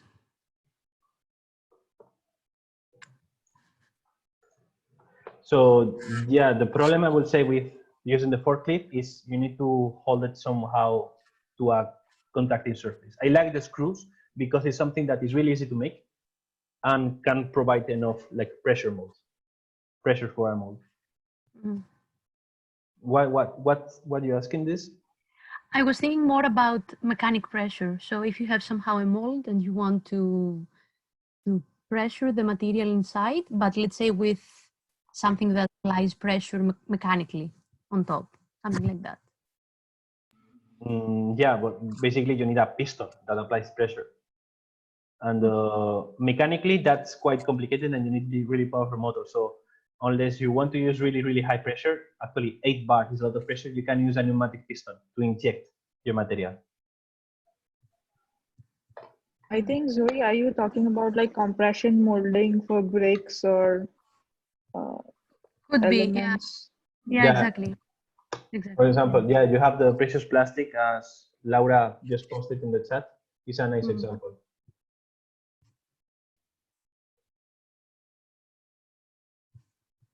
I'm looking at the materials actually. What is the torque driver? Is mechanical or is motor? Laura, do you know? I think it's a heatable mold.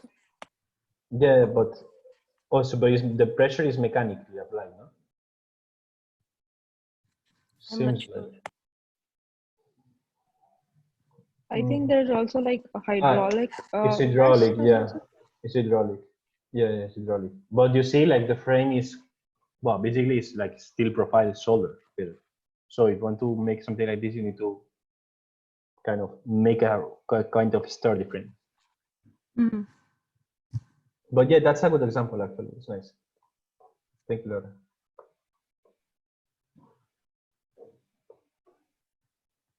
Okay. Now stop the recording.